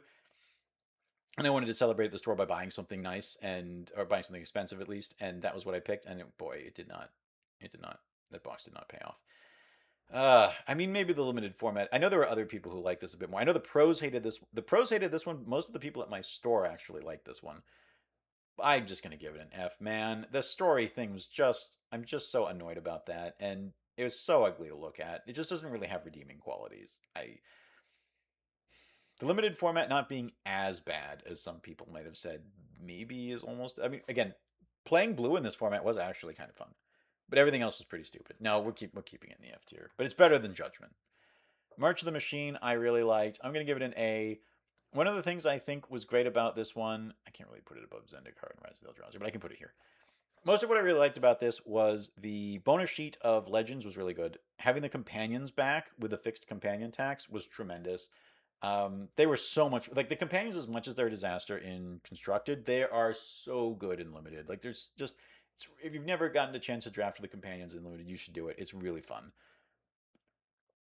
Yeah, I mean that was a blast. Battles were fun, although it's kind of funny that it's been several years and they have not ever done another battle. But battles were a lot of fun. The mechanics in this one were just great. It let you do crazy 5-colory stuff, but you didn't have to. I mean, I one of my first drafts with this, maybe my actual first draft, I did it was like Invasion of Alara was what I got, and I actually got to flip it a bunch. There's a lot of fun stuff going on in March of the Machine. I wish I'd gotten to draft it more. I didn't get to draft it as much as I would have liked. I was a little busy at that time, but I really enjoyed it. I thought it was great. But you can't have everything be wonderful and nice and good. And so this gets March of the Machine Aftermath, which I will put as worse than even Prophecy. It's not worse than Infinity, because it didn't actively harm things quite as much, but it did actively harm things quite a lot. How did it actively harm things, you might ask? Well, it actively harmed things because it showed what a disaster this small set. Like I bought a bundle of it, and I opened the packs, and it was the least fun pack opening experience I would have until another set that's going to come up here that's going to remind you of this one. It was just awful. It was just awful. It was awful. You're just getting the same uncommons over and over again, sometimes with slightly different art treatments, and none of the cards are worth anything. And there's 7 cards in a pack, and it was a horrible pack opening experience. And it wasn't really something you could draft either. And then it just meant that there were these weird random cards in standard that you hadn't seen, and then maybe they would end up being money, but almost nothing in there was money, and it was awful. I liked the idea. I liked the idea of an epilogue set, but it was so bad in implementation. It was so bad in implementation that there was a. I mean, it's awful. It's awful. It's awful. But let's move on to happier things and do the Lord of the Rings. This is going to be an A. This was definitely a better experience than even Midnight Hunt for me, even though I didn't get to draft it nearly as many times. I think I only got to draft it like 6 times online or something like that, and not that many times in paper because my store back then, when you're doing these supplemental sets, they just didn't get as many weeks as a standard set to draft. But it was great. I'd put it above Ice Age, I guess. I'll put it before the Spark too. Not quite Jumpstart. The whole gimmick with the One Ring was a great way to get Magic like in the news and the public consciousness without actually hurting anybody. I didn't. None of the prices of any of my cards that I had to buy went up because of the cool little One Ring experiment. Having the One Ring be a busted card that's had to be banned in at least one format and will probably end up getting banned in Legacy at some point. That's just flavor, right? Orcish Bowmasters was maybe a little too powerful but I think that has like the actual highest win rate of anything that 17 Lances data for. I think it might be something like that. Of like that isn't a bot draft. But the set was a lot of fun. They showed us that it was the first time for Universes Beyond, like proper Universes Beyond, somebody else's IP Magic set, and that you could draft, and it was just great. I mean, I object to being tempted by the ring being all upside because that's just one of the biggest flavor fail. Hurts the actual core of the being of the story and the message of the books. But what are you going to do? It played out very nicely in practice. Even the thing with having the various arts for the Nazgul was really cool. I really love the draw two blue white deck. That was my favorite. Bath Song. The Bath Song was an unbelievably fun card to build around. I had some really great ones with that. Oh, I like this set. I wish I'd gotten to draft it more. They did a dino sized one of this at my local store, and I remember having a lot of fun with that too, but I probably would have rather just done a 3-pack set. I also this was one where I bought the commander decks and I didn't know that they had those little commander preview like those collector box preview things in them. And somebody mentioned this or somehow this came up. I think I like saw it in a later set and was like, "Wait, do I have these in all these other sets?" They went back and I was opening those. And in my Lord of the Rings one there was a full art extended one ring which it turns out they'd like forgotten to put that in the collector boosters or something like that, so it was worth like $500 or something. It's now lower because they made other like crazier one ring printings, but shy of the one of one ring, that was the fanciest one ring I think you could get, and so for a while it was worth like quite a lot. And that was just really cool that I'd open that. And I still have it, and I maybe I'll sell it at some point if the price goes up more. But I don't think it's going to go up from where it is now because they're just going to be printing more other One Rings that are even more special. But I'm glad I have it. It's a fun little icon. I did open, by the way, the fanciest Surge foil, whatever, full art, crazy jeweled lotus, like 3 days before they banned that in Commander. It was a lot of fun, wasn't it? It was a lot of fun. It's a lot of fun. I still have that one too. Uh, Wilds of Eldraine. I mean, this didn't have the horrible "it's a disaster" stuff for constructed that the first one did. Up the Beanstalk is kind of as close as it got to like really messing up a constructed format. But I liked Up the Beanstalk. Um, where do we want to put it though? This is not an amazing set. Yeah, here seems about fine. Um, I know that the draft wasn't that well thought of, but I only did 9 or so drafts of it, and I had fun in those 9 or so drafts. I knew that some colors it was supposed to be again a little too fast, and I had some experience with that. But the stuff I did was fine. Like this isn't a set that does. I'm putting this basically where I would put a set that has favorable associations for me and not really many negative associations. Maybe we should actually be a little lower on this. Maybe we should go below Theros Beyond. I have more positive associations with Theros Beyond, but it didn't really do anything wrong to me, and it was fun when I did it. I like the arena background with the Lorem Ipsum on the book. Yeah, just this is just like it's a fine, fun set. I feel like that. I feel like it's got just enough positives to get out of like completely middling C tier territory. Lost Caverns of Ixalan. Also, I mean, it's a companion set in a lot of ways because they came back to back, and they were both sets that ended up being faster than people wanted them to be, and then weren't as much fun. But as they could have been if they'd been slower. But for whatever reason, I just kept winning in Lost Caverns of Ixalan. I just had a blast with it. You know what? Maybe I should be putting this even a little bit higher. I should certainly have Dissension. Now that I'm thinking about it, Dissension should just be lower than it is. And so should 10th. Yeah. The more we move these things around, the more it's just like, this one really does not belong. I would probably put it above. Brought me less joy than Unglued did when it came out. Yeah, I'll put it right about here. No, that's too high. Here we go. I mean, it was a little too fast, but I did a lot of the blue-red artifacts thing, and it was just a lot of fun. I just kept going off of the blue-red artifacts, and I kept having a lot of fun with it. And the set, again, just didn't do anything bad to me to make me dislike it. It just was there, and it did fun, cool things. And the alternate dinosaur art in this one was really cool, I thought. The one that looked like, the one that kind of looked to me like it was from the children's books of my youth with dinosaurs. Fantastic. Really loved it. Just have positive associations with it, not a lot negative with it. So it just gets to be in the B tier. Murders at Karlov Manor is, on the other hand, this is a tricky one. Once again, it's too fast. So it's like our third too fast set in a row.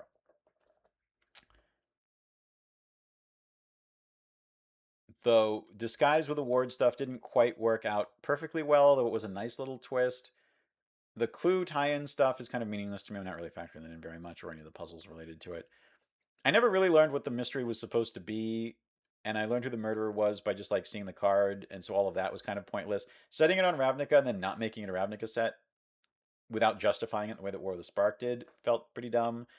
I really hated this was the start of the hats where they're just like, well, now they're just wearing a detective hat. And there's a detective. Was there ever a detective skilled on Ravnica before? No, there is now. That stuff was all really dumb. Like on every flavor level, this really annoyed me. I actually kind of like the clue, the like actual clue bonk stuff and like the some of that stuff, but it was so the only thing that's making me agonize about whether I want to put it in like low C is the fact that I personally had a lot of fun drafting it because I just kept taking. I would always find um, the card that made X copies of like X permanents. I just kept um, I just kept finding those all the time. Um, what was this? What was the name of it? It was like it wasn't like Duplomancy. That's something else. Um, it was oh,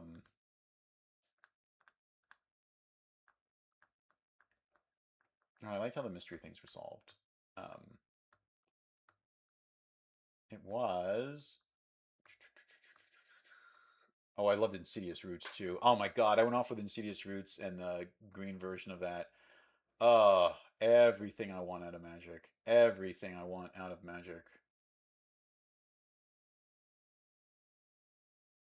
Like this set was kind of a mess for everybody else, but it was kind of amazing for me. Is kind of how I felt about it. Boros was a little too strong. That like Dog Walker was whatever.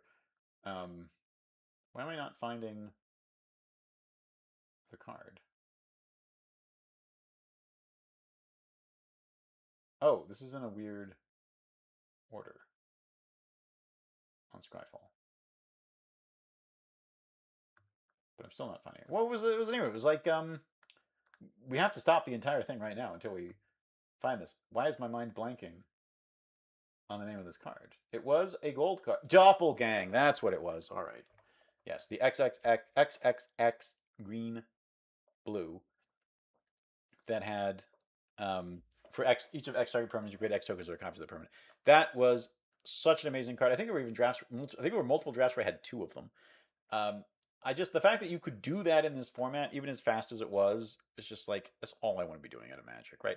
I don't know, man. Remembering that card, and then also remembering the Insidious Roots and um, the green one that hid the evidence. What was it? Oh, and the cases as enchantments; those were fun. A Killer Among Us. Oh my god, I had the tokens for that, and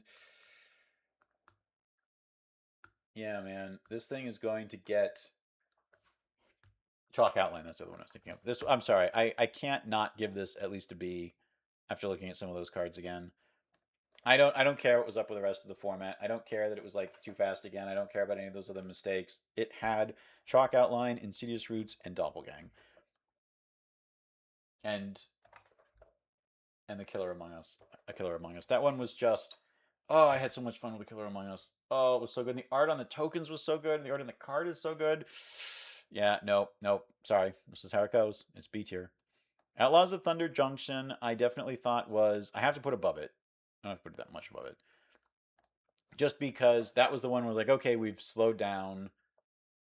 Where I did like the breaking news stuff, except for the part which said prosperity posted to the top, and prosperity is the name of a card, and I kept thinking the card was prosperity.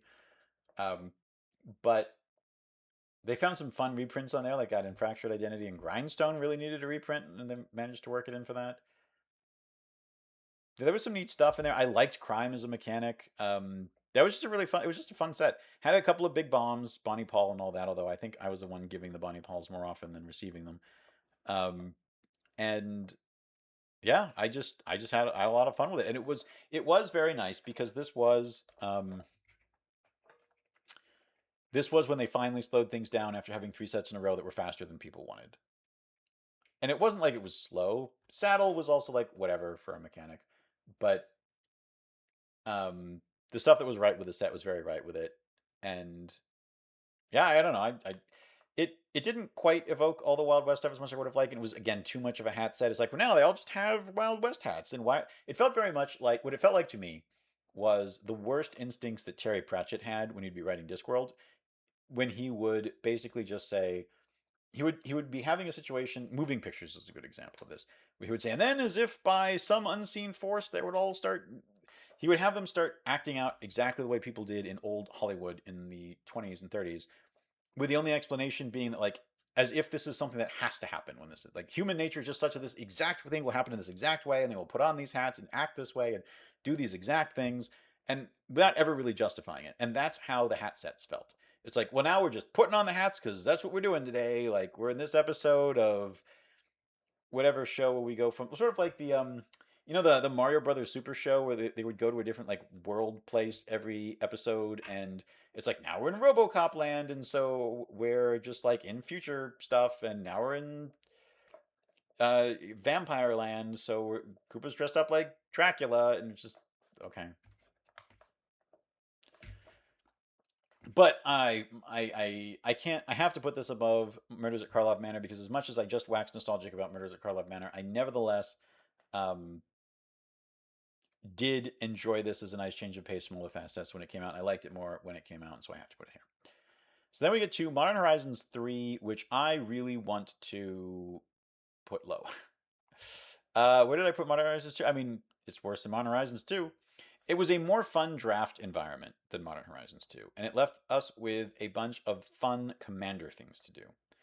But it just was busted in half. What are we going to do? Was it worse than Dragon's Maze? Yeah, it's more offensive than Dragon's Maze. Is it more offensive than Eldraine? It's probably more. Well, no, slightly. It gets right there in next to Eldraine in the. This just ruined so much of constructed that nothing else really matters. I I don't know what to say about this one. I just, the fact that Modern really, they used to joke that Modern was like Modern Horizons 2 constructed when Modern Horizons 2 came out, but it was nothing like how much it became Modern Horizons 3 constructed when Modern Horizons 3 came out, where Boros Energy was like just this set. Just didn't care for it. And now we get to the actual worst pack opening experience I have ever had. I mentioned that March of the Machine Aftermath was not very fun, and that it was a pretty miserable experience up to that point. Well, let me show you one that's a bit worse than that.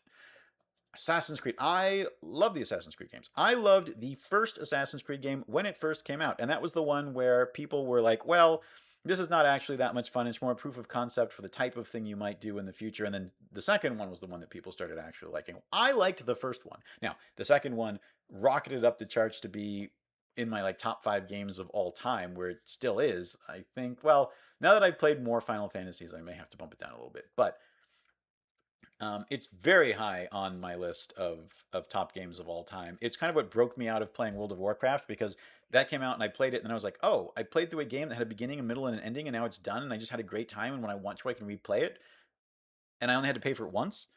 Why am I playing this game where I'm just grinding resources and reputation over and over again? I shouldn't be doing that. I should quit this game. Now, it would still be a couple years before I would actually quit WoW after that, but only a couple, and I haven't touched it since. So I love the Assassin's Creed series. I loved one. I loved two. I loved three. I'm sorry. I loved one. I loved two. I loved Brotherhood, Revelation. Three. I was a little mixed on. I kind of want to replay it again after reading Ron Cherno's George Washington biography last year, but I don't have time to fit that in. Especially not. We're still getting through all this FF14 stuff. Maybe I should just watch somebody else play it on like 2 or 3 times speed. I liked Black Flag, obviously. I loved Odyssey. I wasn't that big a fan of Origins. I missed Unity because I didn't have a PS4 at the time. In any event, I loved Assassin's Creed. I hadn't played Valhalla, or Mirage at that point, or again Unity. There were a bunch of references I didn't get. The haystack card was perfect. The Excalibur card goes in really well in my Gilgamesh deck. There were a couple of neat designs in here, but I mean, come on, this is an F. It's rough because again, I like the property, and I feel like it's got to go. It's worse than Judgment. It's probably better than Homelands. The problem with this is opening those packs was so horrible. Like I bought, because it wasn't just a bundle like it was with March of the Machines Aftermath. I much of the machine aftermath. I bought I bought a booster box of those, and I opened those. And it was awful. It was so bad. It was, and I got a good one. Like I had a sword. Like the most valuable card you could get was Sword of Feast and Famine, which is from another set, and I did get one. And so I actually did like relatively okay compared to how anyone else opening a box would have gone. And it was still so miserable. It was awful as an experience. You could kind of tell. So with Outlaws of Thunder Junction, they'd seen March of the Machine Aftermath, and they had gone, "Oh, we can't do this for Outlaws of Thunder Junction. We have to just put this on a bonus sheet." Obviously, even though Assassin's Creed came out later, they couldn't just nix the entire product. They couldn't make it a bonus sheet in some other set, so they had to just release it as was. And oh my god, it was awful. But as we'll see, keeping it like that might be better than some alternatives. But it was. I have a fondness for some of the things in there, but even aside from the horribleness of the actual experience of opening the packs, look at the designs they did for a lot of the legends, and it's like, why? How is this character? I don't even get it. It did not feel like it felt like there were a couple specific cards that were references made with love, Haystack being an example, and everything else just kind of felt like, why? What is this? So I have to give it an F as much as I like the property.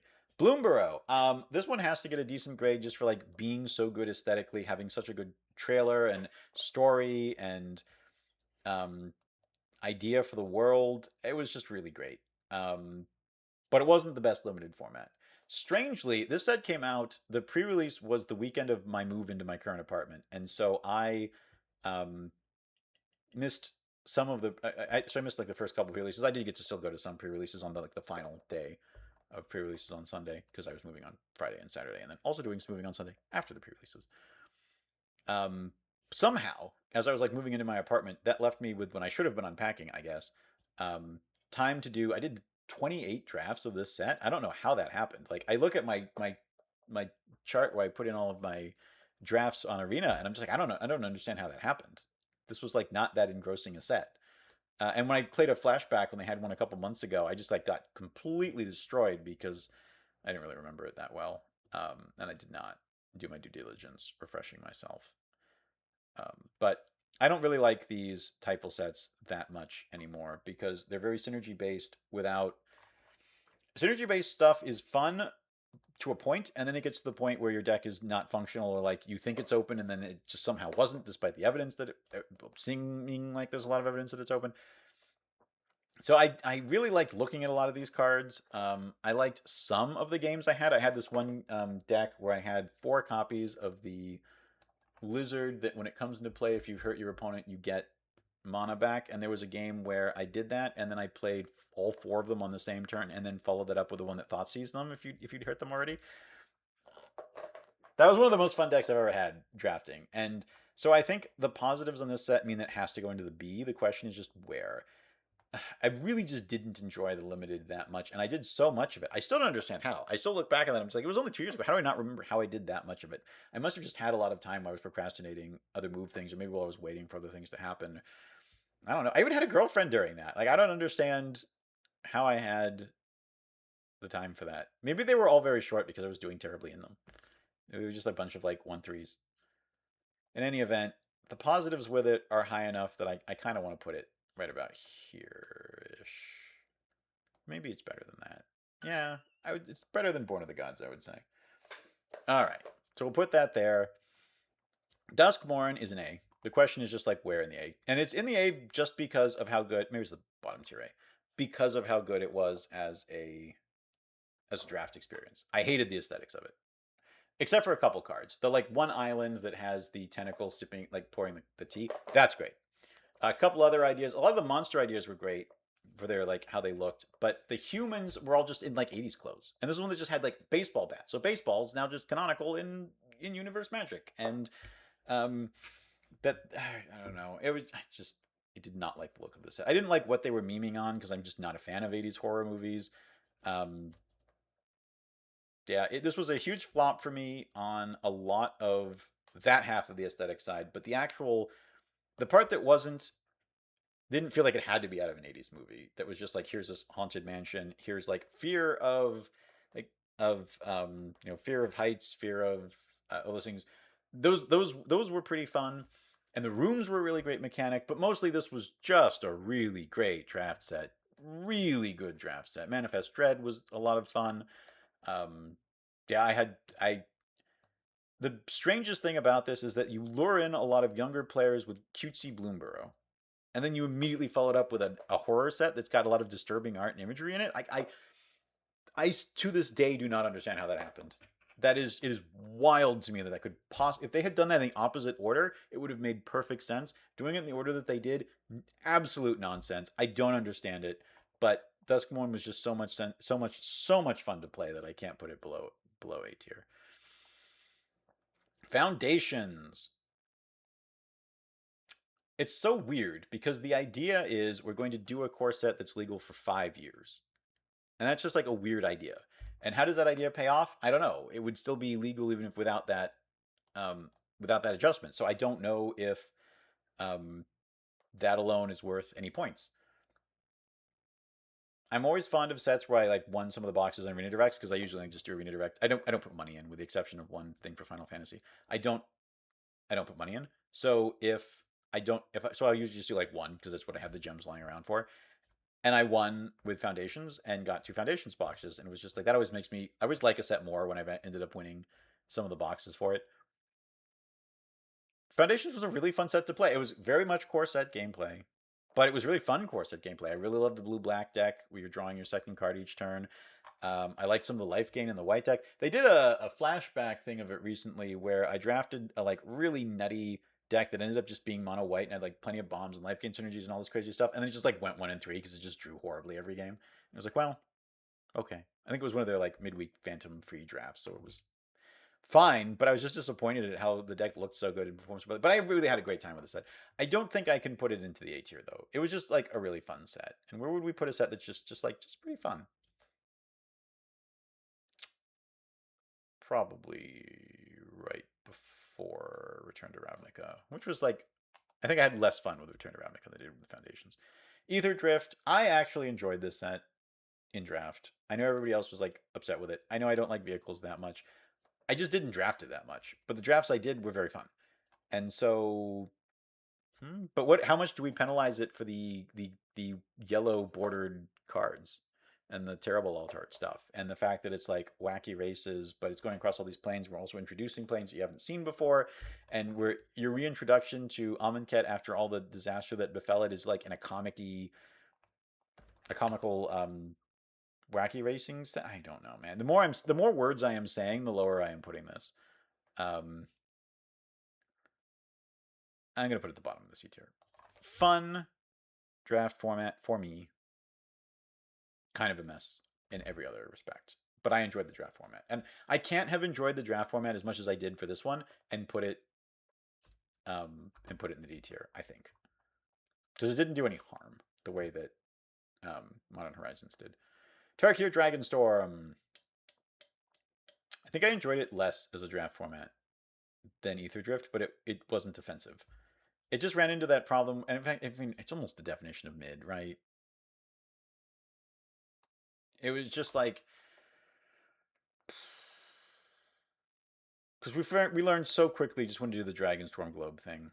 And once we learned that, everybody was doing that. And once everybody was doing that, everybody was doing 5 colors. And once you were all doing 5 colors, the entire draft just came down to did you open the bomb to support to like justify being 5 colors, or did you just not? And a lot of times I didn't. So I would end up with the 5 colors. My mana was great, and I just didn't have the rare that would win me the game, and I would lose to somebody else's rare that would win them the game. And so I had to try to do a lot of the Mardu aggro stuff, and I just don't like playing Magic that way. It's just not my thing. So I don't know. It's right in the middle. Like it's really not that offensive. It just kind of whatever was there. All right. Well, look, I did a whole video about it. I know I said in my video that Innistrad was the best expansion when I was trying to be like I was being trying to be slightly objective in that video, just a little objective in that video. I feel no such compunctions here. This is so much more subjective than I was trying to be in that one, where I was trying to gauge what's really the best expansion they've put out. Look at my 12-hour video going over every card in the set. Look at my video explaining how much fun it was to draft once we drafted it. all I'm just going to add here is to reiterate that on top of everything that was perfect for me aesthetically about this set, it was a super fun draft format. Super fun. Even pros who were not Final Fantasy people loved this draft format because the colors were extremely balanced. You could and it wasn't super bomb heavy. We did whenever we do a flashback draft, either online or in my local store where we did one a couple months ago. I ended up when we did a flashback draft in the store on paper. It was just like I had a 0 rare blue red deck went 3-0. Right? Like how often are you gonna have a 0 rare deck go 3-0 in most other modern sets these days? And I did it. And then also, I think I also had 0 rares in the last arena draft that I did when it was on a flashback, and that was also it was. I don't remember if it was a full 7-0. It might have been, but yeah, what was that one? I think it had literally 0 rares. Final Fantasy. Oh, 7-2. It was a 7-2 with UW artifacts, which was funny because that was the deck that I 0-3'd with on stream for my very first draft of the format. But yeah, it just I think that one had literally 0 rares in it. The fact that you can just it was balanced. You just wanted to find the open lane. You just wanted to find the open lane. And if you did that, you could, and you did that, and you knew what you were looking for, you could end up with a fantastic deck. And the blue-red stuff, where it cared about the mana you spent for it, fantastic. Absolutely love it. I can't put it above alpha because even I have to have some restraints on my insanity. But I'm putting it where I'm putting it. That's all I'm gonna say. Edge of Eternity. This one I feel a little bad for. I feel like it I'm gonna have to give it almost an incomplete because I just didn't draft it enough. I was so burned out from doing because I wanted to exceed my 28 drafts of Bloomborough for Final Fantasy, and I did, and I was just pretty tired by the end.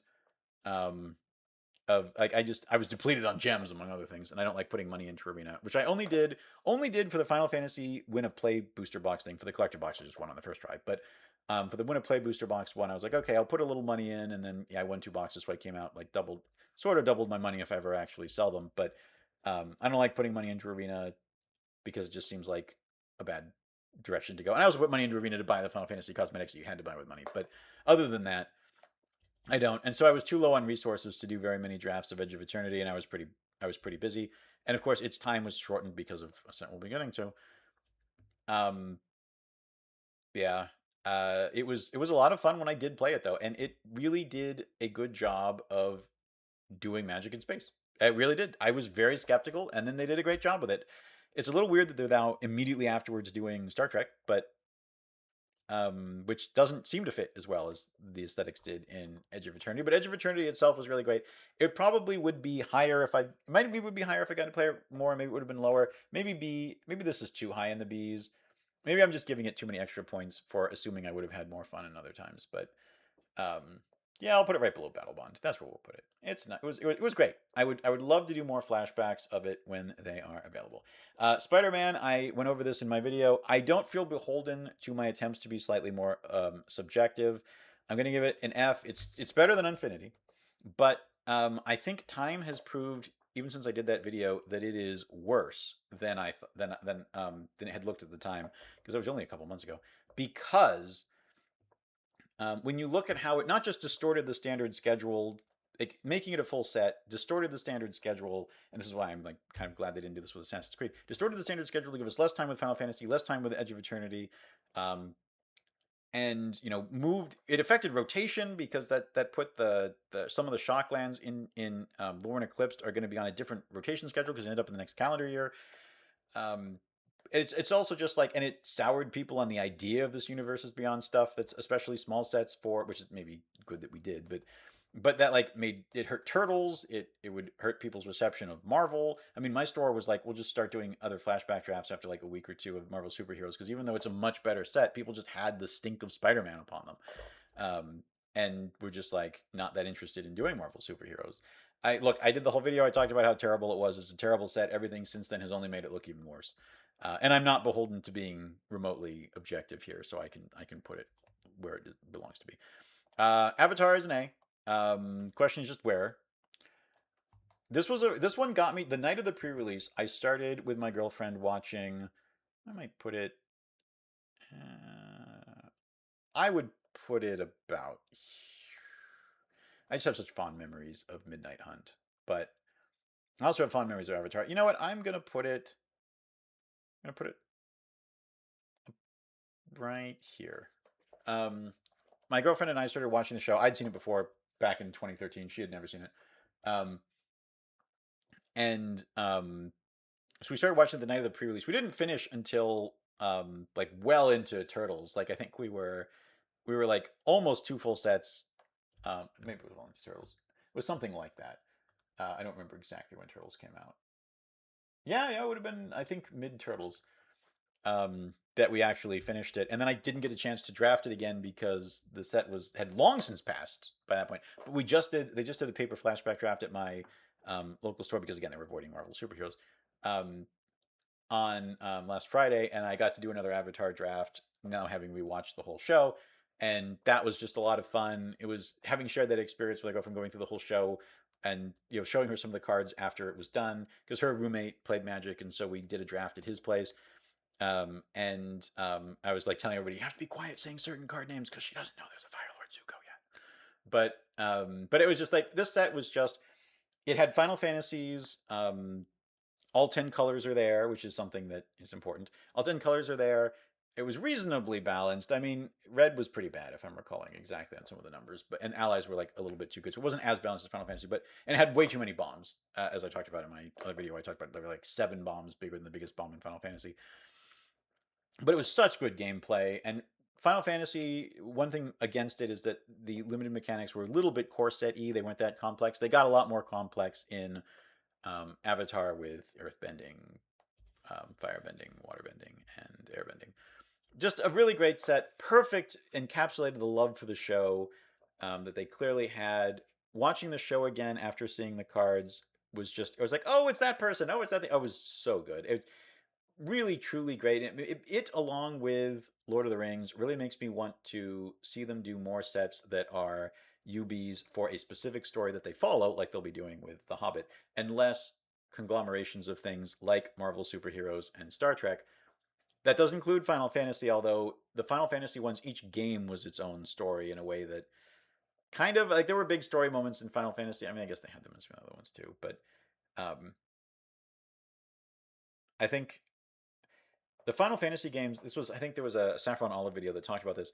Because they're using a lot of the same recurring elements like the Chocobos and the Marlboros and the Behemoths and so forth, and they look the same across games, it is,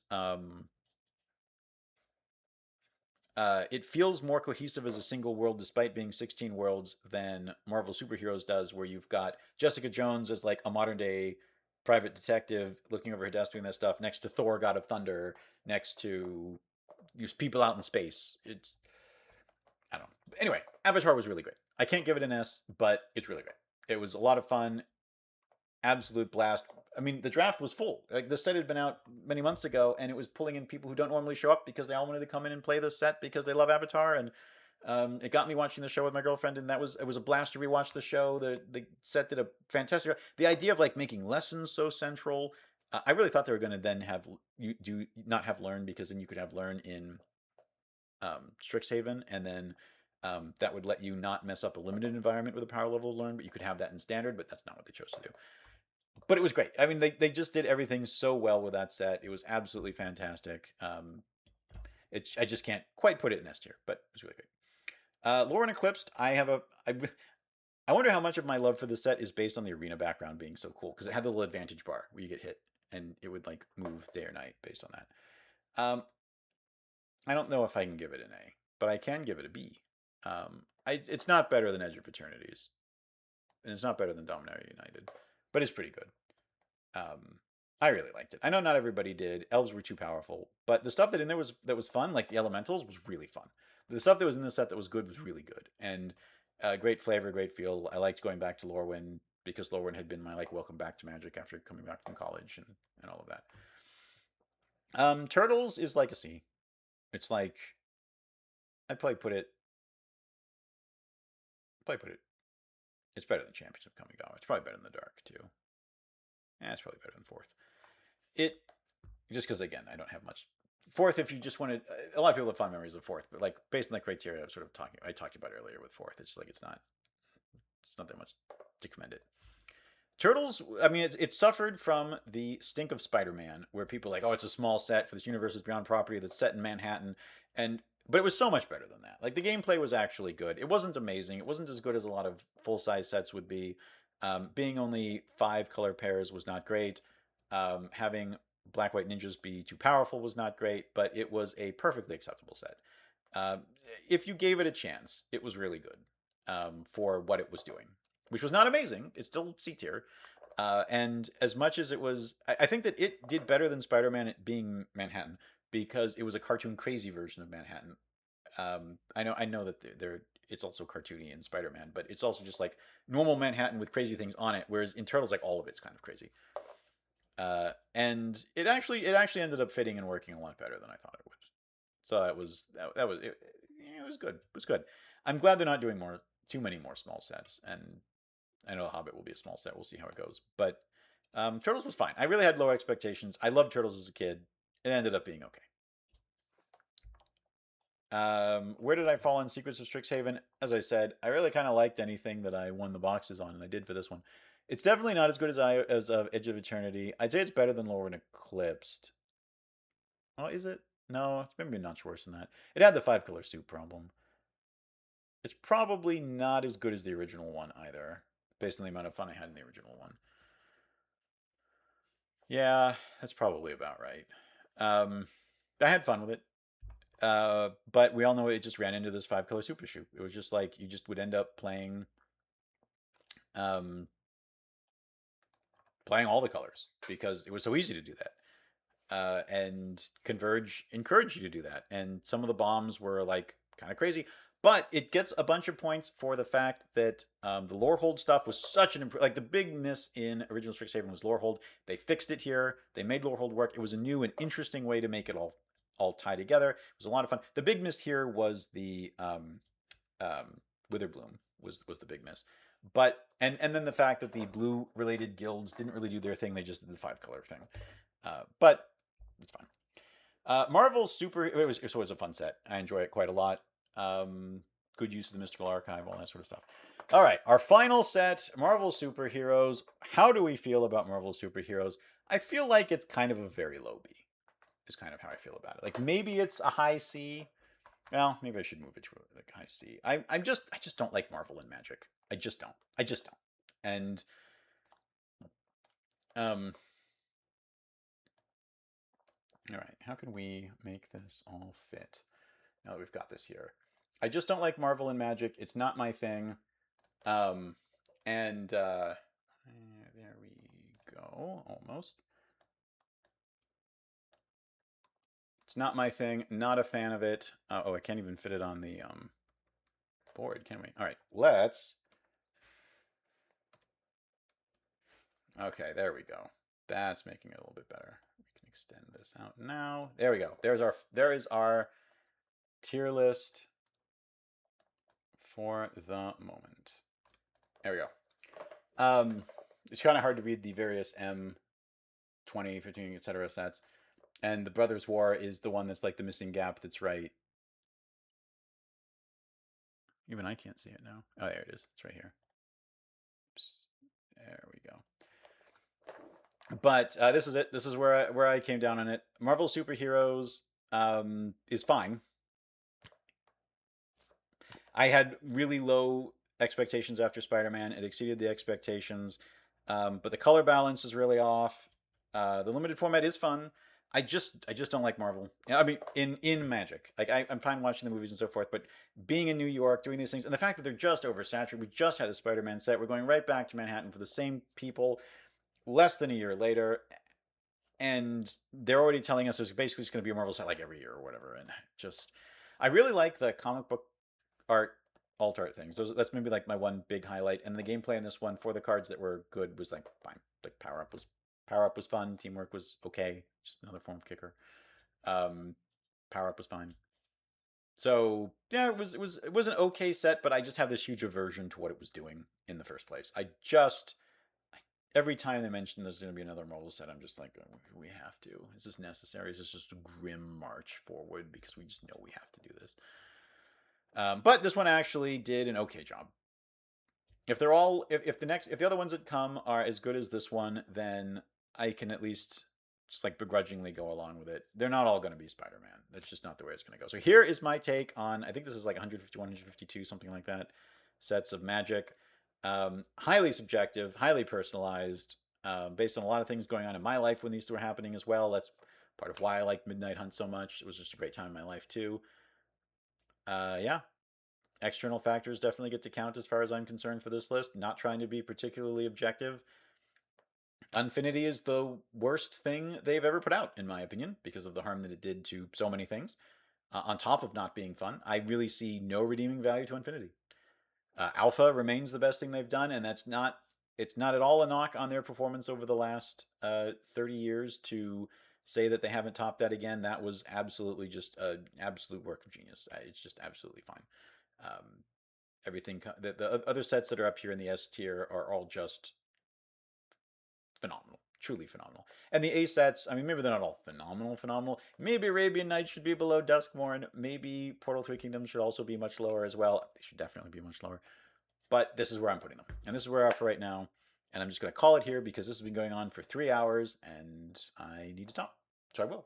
I hope everyone tears into me for how terrible these choices are. I want to hear horrible, not horrible names, but I want to hear horrible things about my decisions.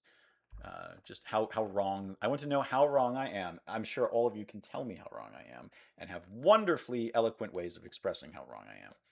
And I want to hear it because I always love hearing other people's perspectives and which sets mattered to them, which sets didn't matter to them, which sets they loved, which sets they hated. It's just always fun to hear this from other people, preferably reasonably nicely, but I know how the internet works. Anyway, have a great night, everyone. And I'll get around to posting this on YouTube whenever I get around to posting this on YouTube. Good night.